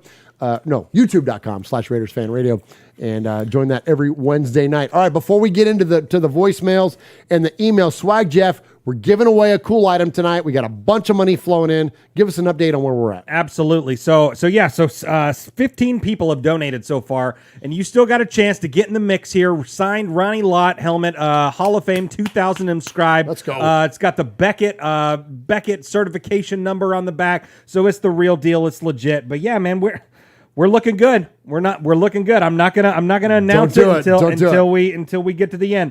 But this segment is the last segment for you to get in the mix. So every $10 donation gives you one poker chip. We've got a lot of poker chips sitting over here, but you still have time to get in the mix. It's all going to the One Nation Foundation, which in turn is going to the massive donation that we're going to do to the Bolitnikoff Foundation this fall. Let's go, man. Appreciate Raider Gears and Threads. That's our buddy Jay. Says, got my tickets for Nashville. Section 108, Row G. Definitely go check him out. Nice. Uncle Mosh, as far as the emails tonight, who do we got? We're going to kick it off right now with the Manguy. Hello, RFR family. The schedule gets released tomorrow, and I am so excited. We have one game leaked, and that is Raiders versus Donkeys, Week 1, Monday night. The Kings of Monday night are opening up the Death Star again to blow up the Donkeys' dreams of ever being relevant. Yes, it worked with Manning, but what makes them think it'll work with Wilson? I get he's an upgrade over what they had, but come on. That offense doesn't scare me, especially after we signed Wilson's best friend from the NFC West, Chandler Jones. NFC West, Chandler Jones. Yeah. The only team that scares me in our division is the because they've earned that by kicking our ass the last few years. Well, if you listen to my segment earlier, you don't have to worry. I'll come back next week once the schedule has been released to record early. Enjoy your weekend, Raider Nation. Yours truly, Matthew Mangus, proud made man, Gemini man winner 2020, saltiest loser 2021. P.S. If the karaoke kid steals my thunder again, I'll have no choice but to RKO him through the table at the Fannies. Wow. Love it. All right. So let me say this real quick. Say it. Don't pay attention to internet rumors. All these schedule leaks were wrong. Gosh. The Raiders and Titans were going to play on Christmas. We were going to open with the Broncos. No, none of that happened. Now, I'm not taking a shot at Matthew, and thank you, Matthew, for your email. But and some of our inside crew are guilty of this as well. Don't buy the hype. Just wait until the schedule comes out. Just like with anything. It's like mock drafts. It's like mock schedules. Yes. Right? Come on, just let it freaking happen and then let's celebrate it and enjoy it and talk about it after it happens. Because literally, all the Raider leaks that we saw. Every single one of them was wrong. All of them. Wrong. Not one. So anyway. But thank you, Matthew. We love you and thank you. Raining Bear. $10 donation in there. Yep. Goes to the One Nation Foundation, says, Raiders. Appreciate you, Tim. And 100% of that money will go to the One Nation Foundation. Evening, everybody. Hope all is well. There's been a lot of dark cloud gathering over the Raiders since we were last together.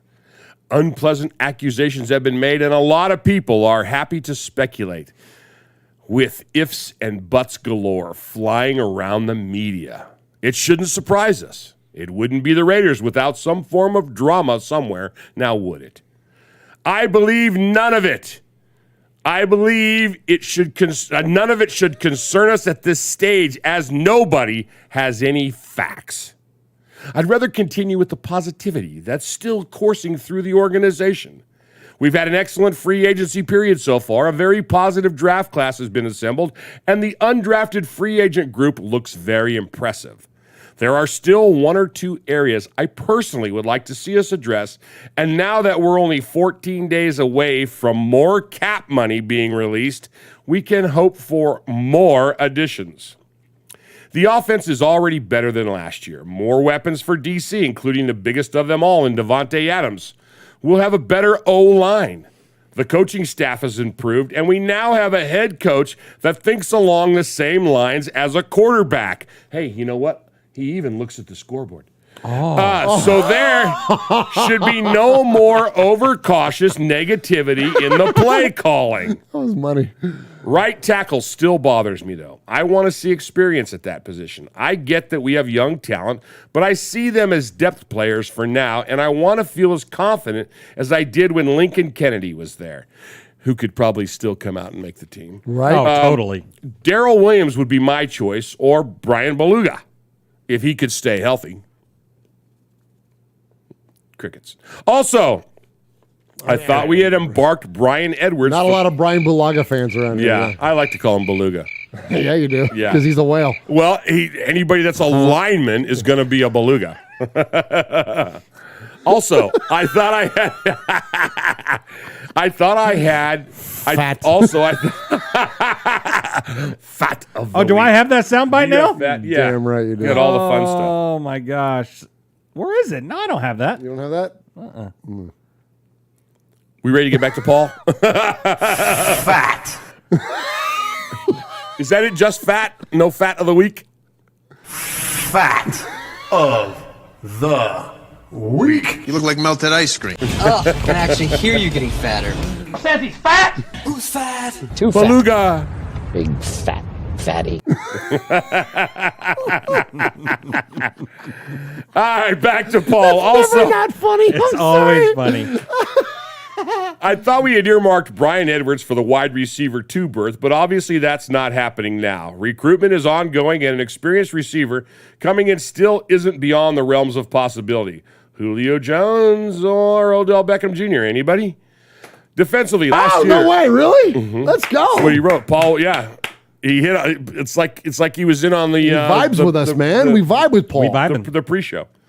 Defensively, last year we couldn't fail to improve, moving from Gunther to Bradley. And we've moved forward again this year with the addition of Patrick Graham. Well, we'd become very predictable and mundane under Bradley, but that will certainly be different under Graham and company. My only fear here is that everything I've read and heard from Graham points to him being a head coach in the near future. So it may only be a short stay with us. I'm still hoping that James Bradbury rumors are true. He'd be an excellent addition in the backfield. And is it only me thinking this, but Clowney is still out there? Imagine him. We don't need him. And Bradbury signed with the Eagles, too. Sorry, Paul. He already signed? Signed today, Yeah, right? today. He signed today, Paul. You got the email in late. Imagine him on a team with Max Crosby and Chandler Jones. Okay, that would be a dream. Well, team, as a but- rotational player, sure. Yeah. As for special teams, there are only 2 things I'd like to see. Firstly, no sign of Hunter Renfrow anywhere near the return team. It's a disaster waiting to happen, and the problems it could cause him not being in the team due to injury just aren't worth it. I totally agree with that. Yeah, you called that out last year. You're like, why is this guy returning kicks? Yeah. Secondly, it would be nice to see a kick return to the house. I'm not asking for a Devin Hester type of play all the time, although it would be nice, just something to get us off our seats more often. I think the last time we had a run back was against the Donkeys, but it seems so long ago now. I think it was around the time Phillip Rivers and his poor worn-out wife had started planning a family. Jeez, Paul. So it's at least 16 kids ago. Oh, no. Damn, Paul. Worn out wife. That's hilarious. Damn, man. It's not a clown car, Paul. It might be. Elsewhere, Yannick Ngakoue has a flea up his butt about us all of a sudden. Apparently, we should all be running scared because he's going to make us pay. I was happy when we signed him, and he served a purpose. But here's the thing, Yannick. You're not good enough to back up your threat. You were a liability at times, especially against the run. Last year, and the amount of times you quit on plays because you didn't want to chase anybody down are on the record for all of us to see. Go, Paul. Don't get all up in your feelings because we dared to improve the position that you couldn't play, and don't ever disrespect the Raiders. Chandler Jones, you ain't. Oh my gosh! Well, you know he's played Shots fired. He's played on 5 teams in the last 6 years. Five time. The new schedule came out, and we suddenly go to see how difficult a year it's going to be. Nothing is impossible, though, and I can't wait for it to get started. It's great news that the RFR family Dominico's Fest can go ahead as planned. And finally, Tom Brady has signed a 10-year, $375 million TV deal when he decides to retire from playing in 2034. Well, he needed the money. Round of applause for that guy's agent. Yeah. He's hurt. Here's a tip for you. Christmas is rough around the Brady house. Here's a tip. Yeah, right. Not as bad as it is at Phillip Rivers' house. Oh, my gosh. You're not kidding. That poor worn-out woman. Here's a tip for you, Tommy. Oh, my God.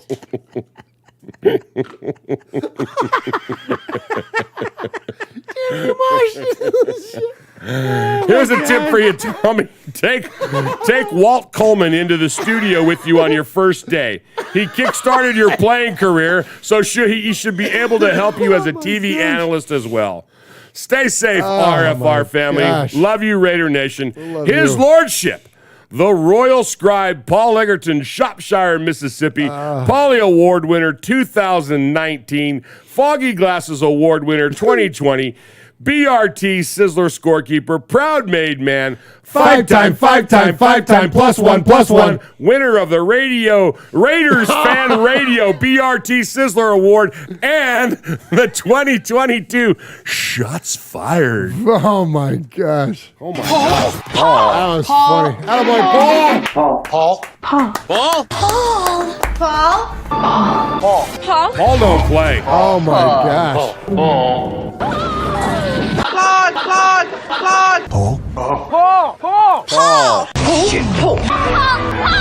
Paul, your name Paul? Paul. I met him with Paul. Who? Paul. Paul, yes, Paul. Paul's not here. Hey, Paul. Paul. Hi. I'm Paul. I appreciate you, Paul. My gosh, man, that was an epic email, my friend. And of course, for those of you that don't know, our buddy Paul comes from the UK. He is in Shropshire, England. We call it Shropshire, Mississippi, because it is west of Birmingham. And appreciate you, Paul. Before we get into the voicemails, which is the Sea of Kiljadas, Swag Jeff, we are giving away an item tonight. Yes. Let's give one last chance to get in on a donation there.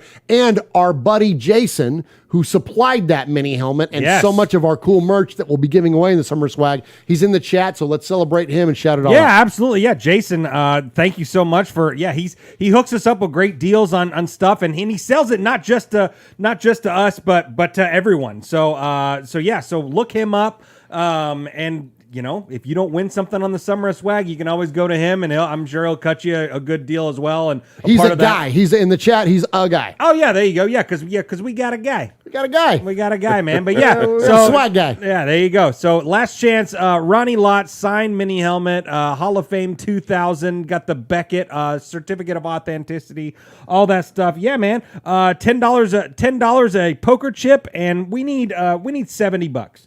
Let's do it. Let's get $70. Hit a milestone. If we can get $70, I'll send you something out of my man cave or something like that. Heck yeah. You know what I mean? You know what? How about this? Here, let me sweeten the pot.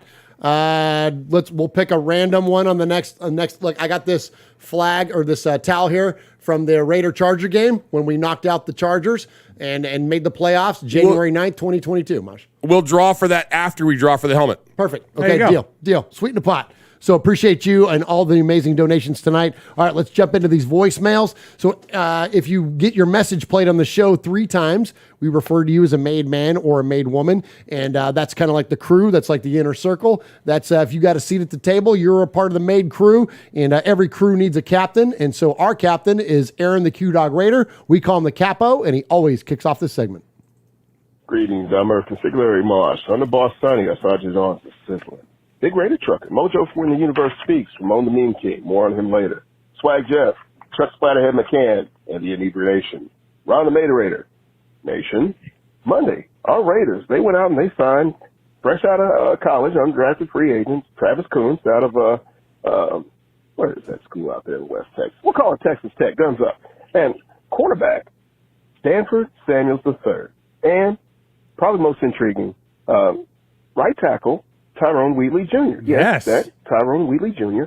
Kuntz, he had a pedestrian career at Texas Tech, and he's bringing his wares to the silver and black. Last year as a senior, only amassing 21 catches for 306 yards and 4 touchdowns. Now, Samuels, he was on the practice squad for the Packers as an undrafted free agent for the past couple of seasons in 2020 out of Florida State, and that's not Free Shoes University. However, the most intriguing, like I had mentioned before, was tackle Tyrone Wheatley Jr. Tipping the scales at over 300 pounds, the former collegiate tight end who had his career at Stony Brook as well as University of Michigan, go blue, comes and converts to a tackle, which we deeply need. Awesome. Now, we signed a whole bunch of these cats, and hopefully somebody will fit the bill because keeping DC4 upright is job one. Now, the Las Vegas Raiders, they've had one of the most successful NFL off seasons to date. I mean, Las Vegas and first-year general manager Dave Ziegler, and I keep on banging the drum for this guy, has done the absolute best. Ever since he came to Raider Nation, we had high and lofty expectations, but is it fair to say that he's exceeded them? I mean, the silver and black, they went out and everybody knows they went and got Devontae Adams, and they followed that up by inking Chandler Jones as a free agent, not a trade. And this guy, he's only a current first-team All-Pro pass rusher at a defensive tackle. Now, he's 32. I get it. But he gets an opportunity to go up against two of the teams that I really can't stand the most. Of course, New England, the Patriots. Going to hate them forever. And inching up, in the hate column is those Cardinals out of Phoenix. Now, we went ahead and we signed a whole bunch of individuals to basically make us have a good off season. I mean, if you don't believe me, I mean, hell, you can go look up what's this guy's name out of PFF. It doesn't matter what his name is. But he said that he's had a hell of an off season, granting us a grade of an overall good. I'll take it. Now, according to Over the Cap, the Raiders have spent $238,690,000, and the third most on record by any team this particular offseason. Out with the old, in with the new. Honestly, Unique Ngakoue, I appreciate, all his passion and energy, but, bro, you're gone. I look forward to you have a solid game whenever you come back to the Death Star, but you had to go, man. We've upgraded, homie. Now, which will only result in a $7.8 million cap hit with his loss. Now, we've got other cats that we're due to lose. I mean, Carl Nassif, Corey Littleton, who else are we talking about? Nick the Quit. They can all go. And keep this in mind. There are only a couple of teams that have outspent us this offseason, and one of which happens to be the Jacksonville Jaguars, who scare nobody. I mean, they come in and they spent $327,895,000. Hey, good luck. I'll tune in whenever you all play over there in London. Now, a few haters, they chimed in and they had the Raiders only winning 7 games. I mean, that's simply illogical. However, from more and more credible sources, they've got the Raiders going 12-5. And honestly, my score, I've got them going and winning 11 games. They won 10 games last year with the total, shit show that we had to endure last season. But I got them actually stepping up and doing I think Aaron is rebuilding a transmission while he's making his call. I'm just saying.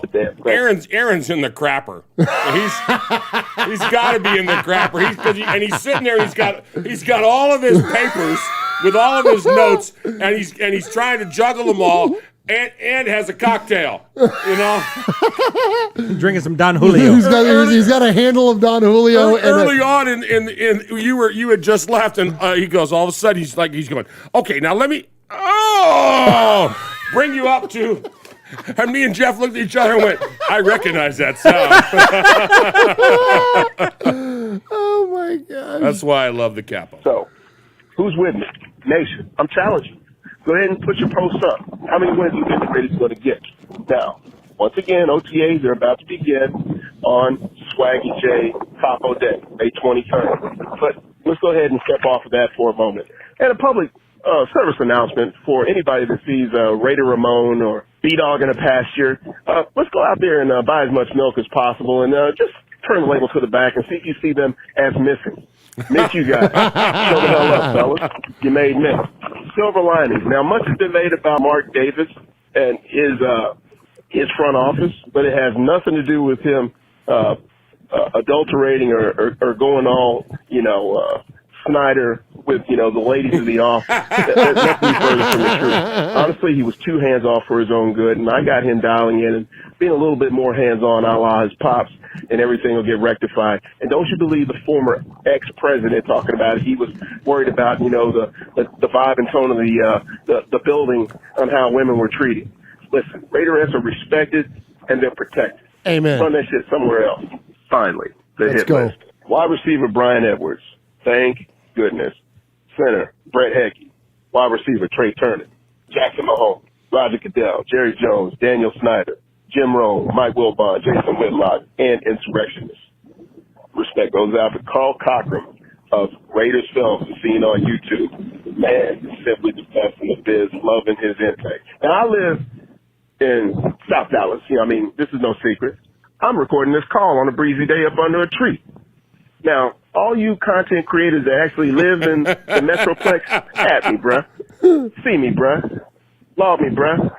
But anyway, let me get back to what I was talking about. Respect to Kevin the Raider Nerd, Fabricated Gill, Raider-born Reed, Watts Raider, Sanjeet Raider, Samoan Raider, Kill Jada, Bobby Wasabi, Wild Raider, Sugar Shane, Raider Homer, Score Ship, Paul Chop Shop, Lady Haley, Michelle Sweat, Monster Mash Ken, Coach Davis, Samoan Raider, Big Easy Raider, Tyrone Graves, Ebony Graves, Rep Raider, Oso Raider, Raiderette, and Yoga Pants. And got you, baby. Hi, Davis.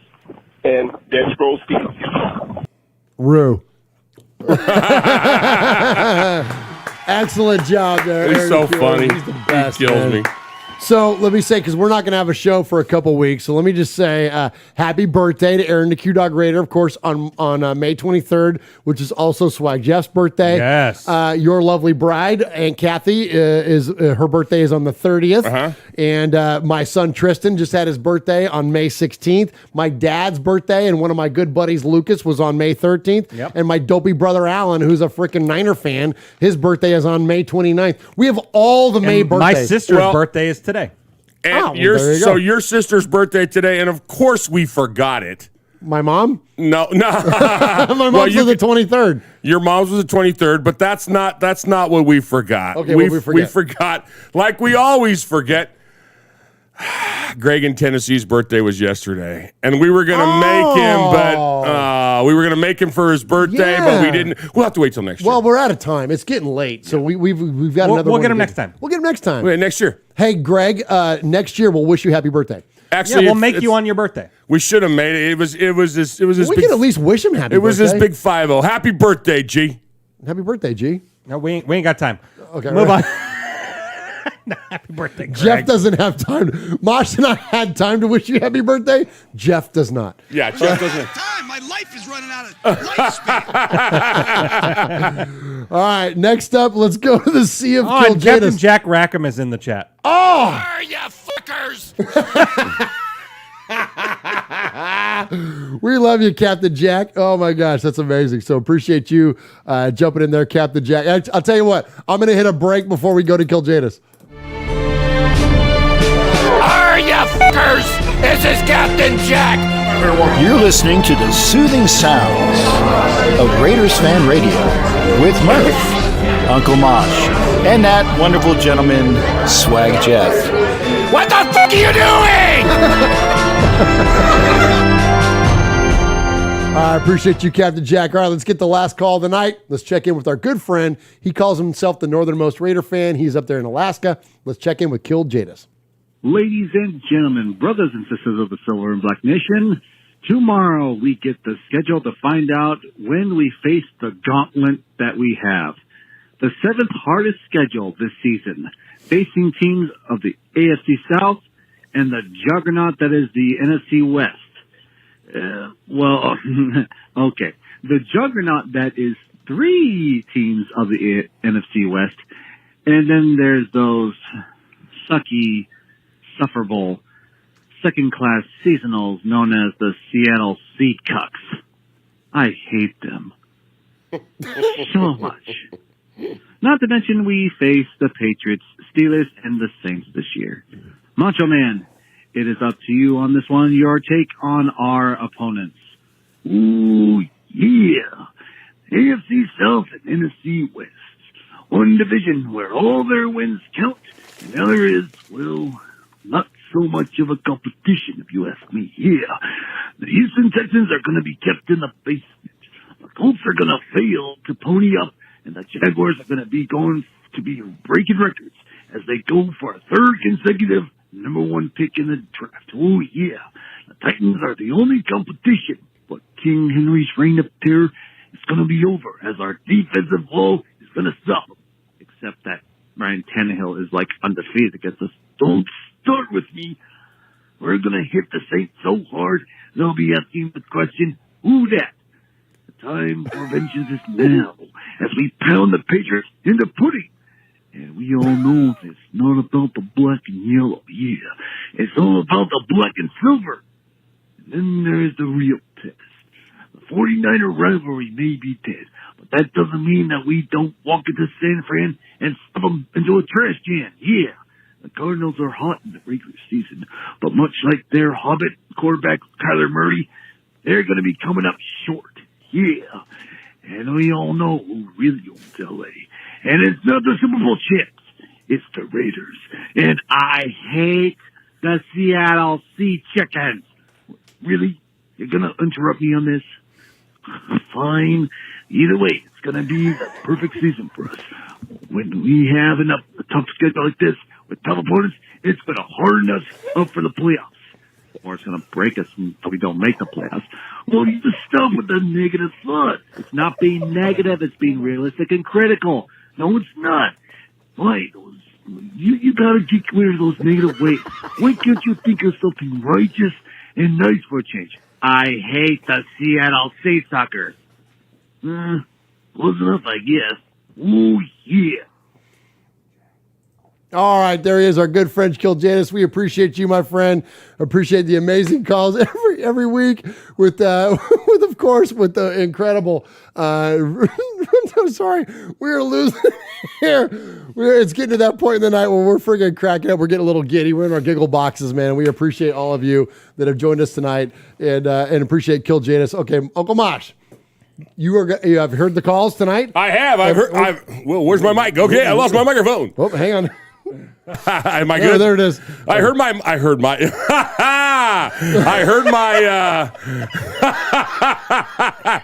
So what you can't see is the notes that Murph is holding up, and he's ripping them up and throwing them away. So tonight we had a couple of emails and we had a call and. We had a call. And we had in the Sea of Kill Jadis. And tonight's BRT Sizzler Award. Sizzler. Sizzler. Goes to this line. I think the last time we had a run back against the Donkeys, but it seems so long ago. I think it was around the time Phillip Rivers and his poor worn-out wife had started planning a family. Good job, Paul. You are the Sizzler. Paul. I am the Sizzler. Wow. Boy, Paul. Sizzler. So it's +1. Oh my gosh, we had another +1. That many more +1s, man. Absolutely. So and you know, it was that line, and it was his shots fired, man. When he took his shot early on, I'm trying to find it in his. Oh yeah, he was making some runs in there. With Yannick. With Yannick Ngakoue. Yeah. I was happy when they signed him, and they served a purpose. But there's the one thing: you're not good enough to back up your threat. You were a liability at times, especially against the run last year, and the amount of times you quit on plays because you didn't want to chase anybody down are on record for all to see. Don't get all up in your feelings because we dare to improve the position that you don't ever disrespect the Raiders. Chandler Jones, you ain't. Oh my gosh. That's so good, Shots man. fired, man. Way to go, Paul. Great job, Paul. We appreciate you, my Kill friend. Jadis is super pumped about this. Kill Jadis is going to win the sad sack of the year, and the fanny's coming up. Well, he's working towards it right now. Had he not lobbied for it, he goes, Kill Jadis, saltiest 2022. Oh, did he really? Yeah. No, I think that was someone else in the chat calling that to him. No, that was him. Oh, saying was it him saying it? Yeah, Oh, he good. wanted it. Oh, yo, he just there he said is. it. Yeah. Absolutely. Well, you are definitely going to be the saltiest. Nah, that'll go to the man guy. He won't even win that. You can't He win the wouldn't even win that. Come on, Kill Jadis. You're not going to admit that the shot at Phillip Rivers and at Yannick was worthy of a Sizzler? Come on. Oh, my gosh. That was legit. Kill Jadis, what do you have to say? Thank God we love Kill Jadis. Oh Love my that gosh, guy. he's the best. He's the best. We appreciate you, Kill Jadis. As I'm looking for the freaking sad sack soundbite, that was something that I did not preloaded. I need to. But in the meantime, until I get that ready to go, Jeff, what do we got going on in the chat room? What do we got donations wise? Oh and my let's gosh. give some stuff away. Let's give some stuff away, man. So obviously, Kill Jadis is in there. Paul is in there. Aaron the We love Q-Dog you, Raider. Kill Jadis, for real, though.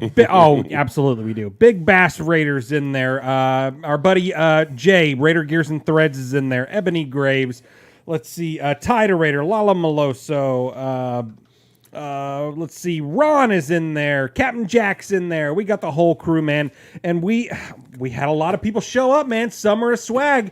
It was it was a good start. It was a very. Oh. This is for Kill Jadis. Oh. I got one for him, too. Okay.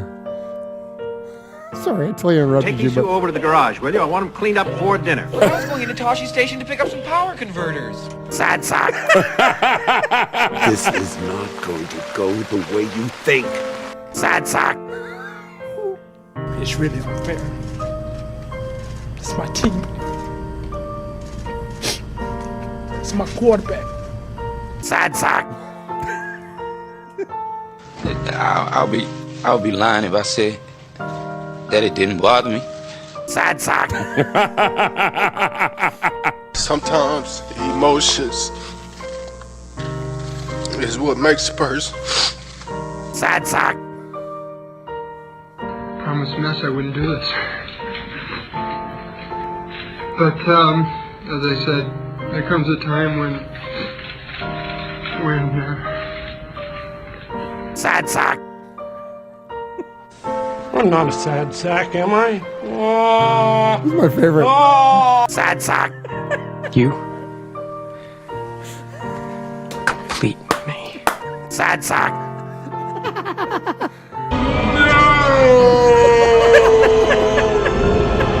Sad sack. I'm so sorry. Okay. There you go, Kill Jadis. Congratulations. We are Metallica, and we are here for nice your one. Oakland Raiders! You know why we out here, and we ain't playing around today. From The Walking Dead to errant Jedi Knights, Raiders Kill fans Jadis. are a rogues gallery.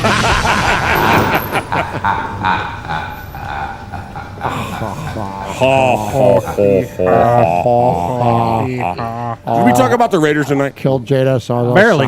sad. You know, we might need to name that the Kill Jadis Award. Oh, What's that? the sad The sack? sad sackiest award. Or the saltiest loser? Is the Saltiest Kill loser Jadis? becomes the Kill Jadis. I'm not opposed. Oh. All opposed say nay?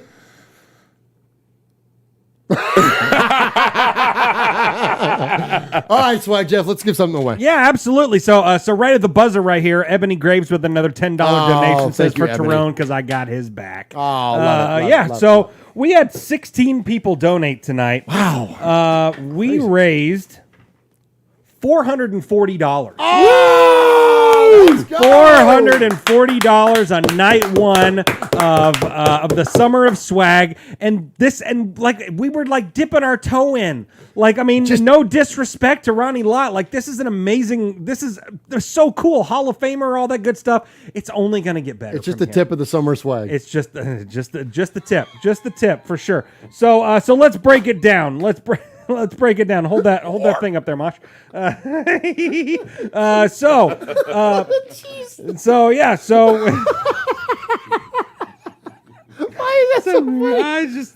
That's one of the funniest things you've done.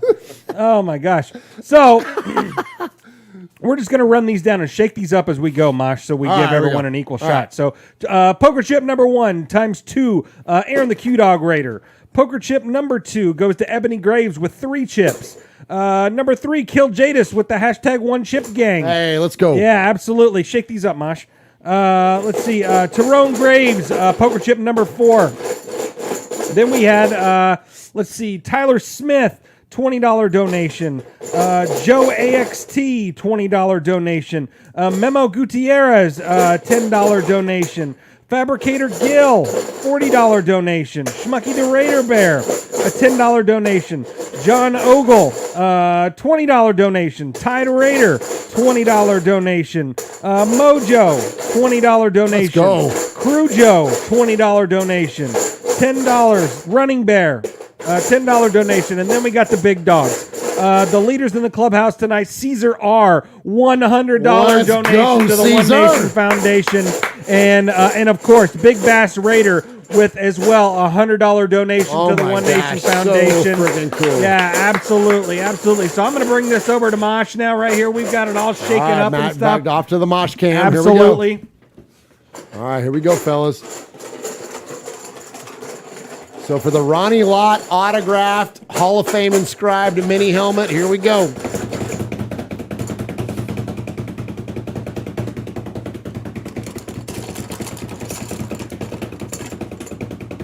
Oh, he's got it. Oh, love it, love it. For those of you that are on the audio podcast, Mosh is holding up the helmet, and we're going to get that in the mail to you soon. And he's got the chip. Number 5. Poker chip number 5, Caesar R. Caesar R. He was the leader in the clubhouse tonight. $100 donation, and he is getting the Ronnie Lott signed mini helmet. Awesome, Caesar. Much respect, Caesar. Big respect. All right, love that. Congratulations to you, Caesar R, and thank you to all of those of you that donated tonight. And let's give a secondary prize. Okay. Let's hit one more drawing there, and I'm going to give away that towel. Oh, okay, perfect. Towel. Okay, so first off, Caesar R, show at RaidersFanRadio.com. Email us your address and all that good stuff, and we will be sending this to you. All right, this is for the towel. All right, reaching into the bucket, pulling out a number.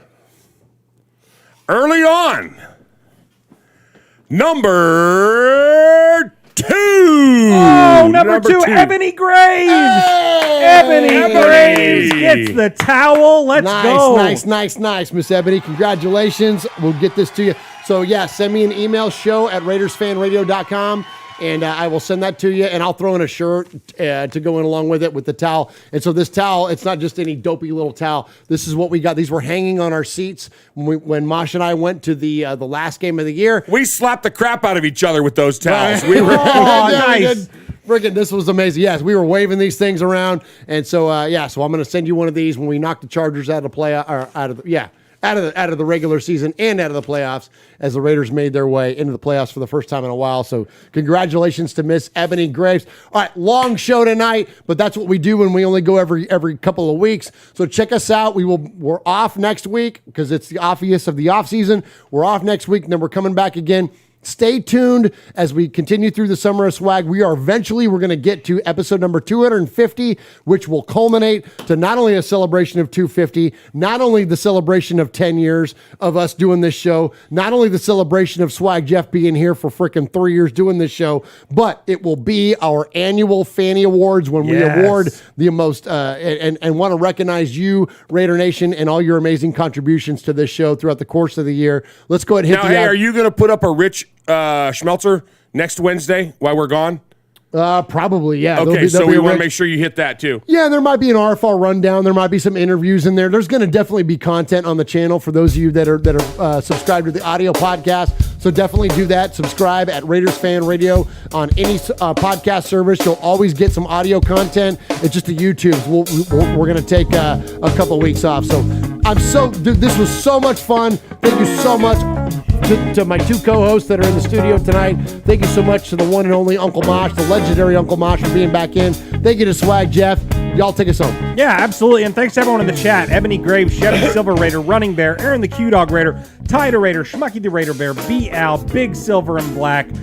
Let's see, Captain Jack Rackham, Ron in there holding it down, Big Bass Raider, Lalo Meloso, Kill Jadis, Paul. We got the whole crew, man. Thanks everyone for donating $440 tonight. That's a hell of a start for the One Nation Foundation, man. We're going to hit our goal for with the Summer of Swag, and we're going to make it rain at the Bolitnikoff Foundation. Go. And hey, mark it down. Our next show, signed Nate Hobbs, AFL-style jersey. Get in the mix, man. You got a couple weeks. Save your money.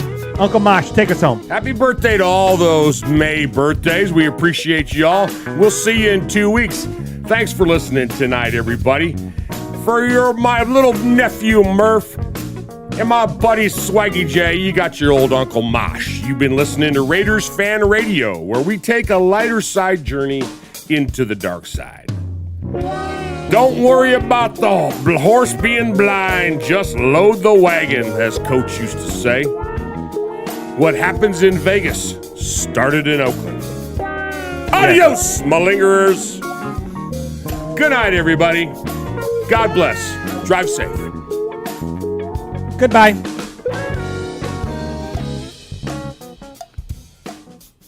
Get out, YouTube! YouTubey.